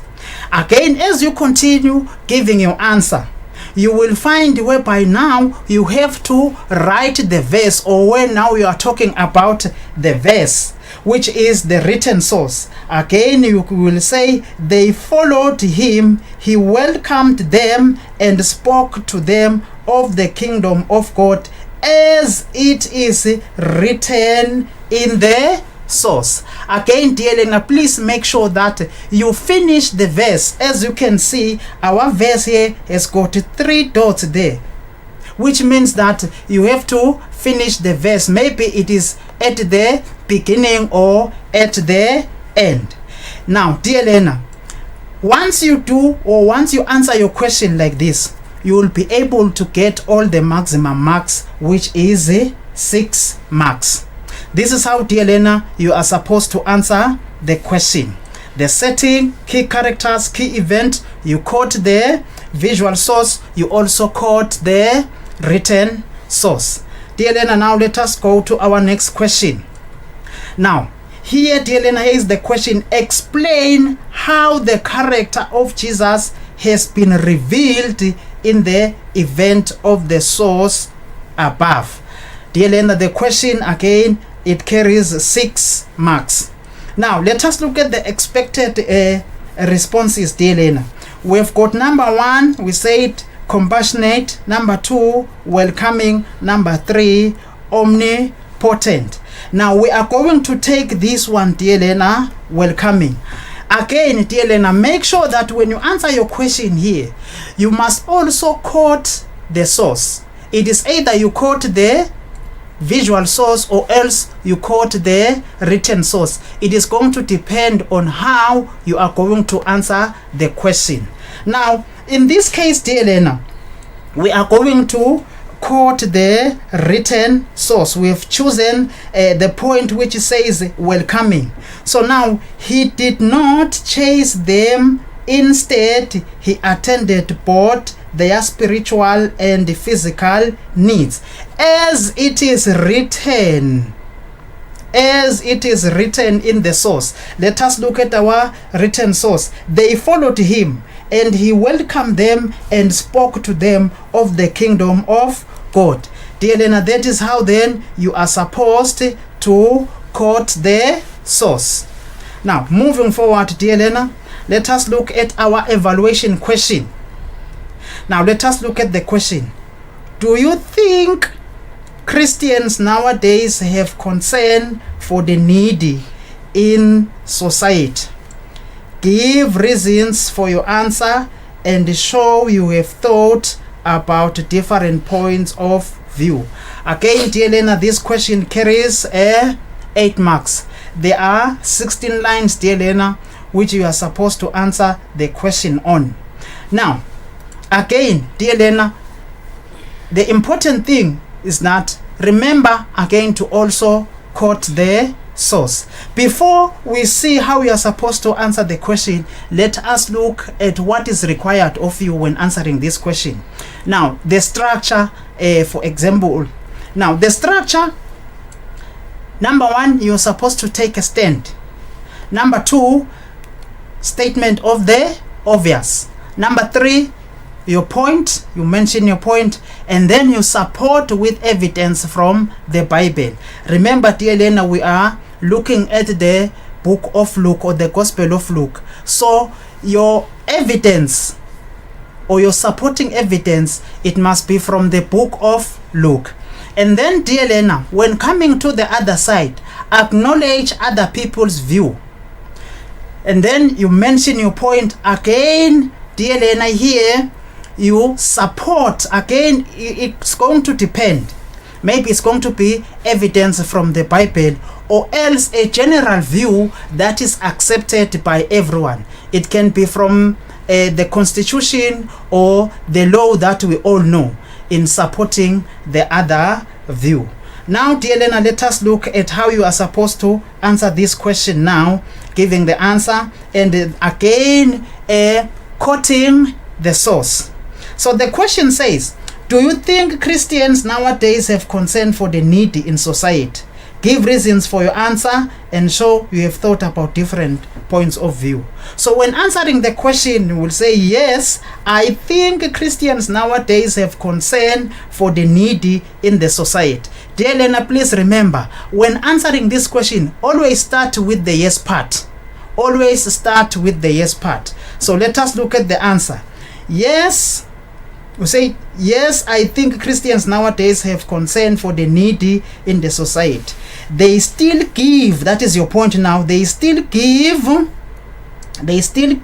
food to the poor as a way of emulating Christ who fed the 5,000, as it is seen in the source above, where he took the 5 loaves and fish and fed the crowd. Dear Lena, your point here, you can see that what you are talking about, it is also shown in the source. That is how you are supposed to answer the question. Then coming on the no part, you say, however, others may say or others may argue that Christians nowadays do not have concern for the needy in the society. Then you mention your point here is the point, Christians are individualistic, Christians are selfish, Christians want to be seen. These are some of the expected responses or your points, dear Lena, you can talk about. Now, I hope, dear Elena, you have understood how you are supposed to answer the question. Now, let us move forward, dear Elena. Now, let us come to our conclusion. Now, dear Elena, in our lesson, we have looked at account of the feeding of the 5,000. We looked at the significance of the miracle. We also looked at the symbolism of the miracle. We looked at the character of Jesus. And also, we looked at lessons learned.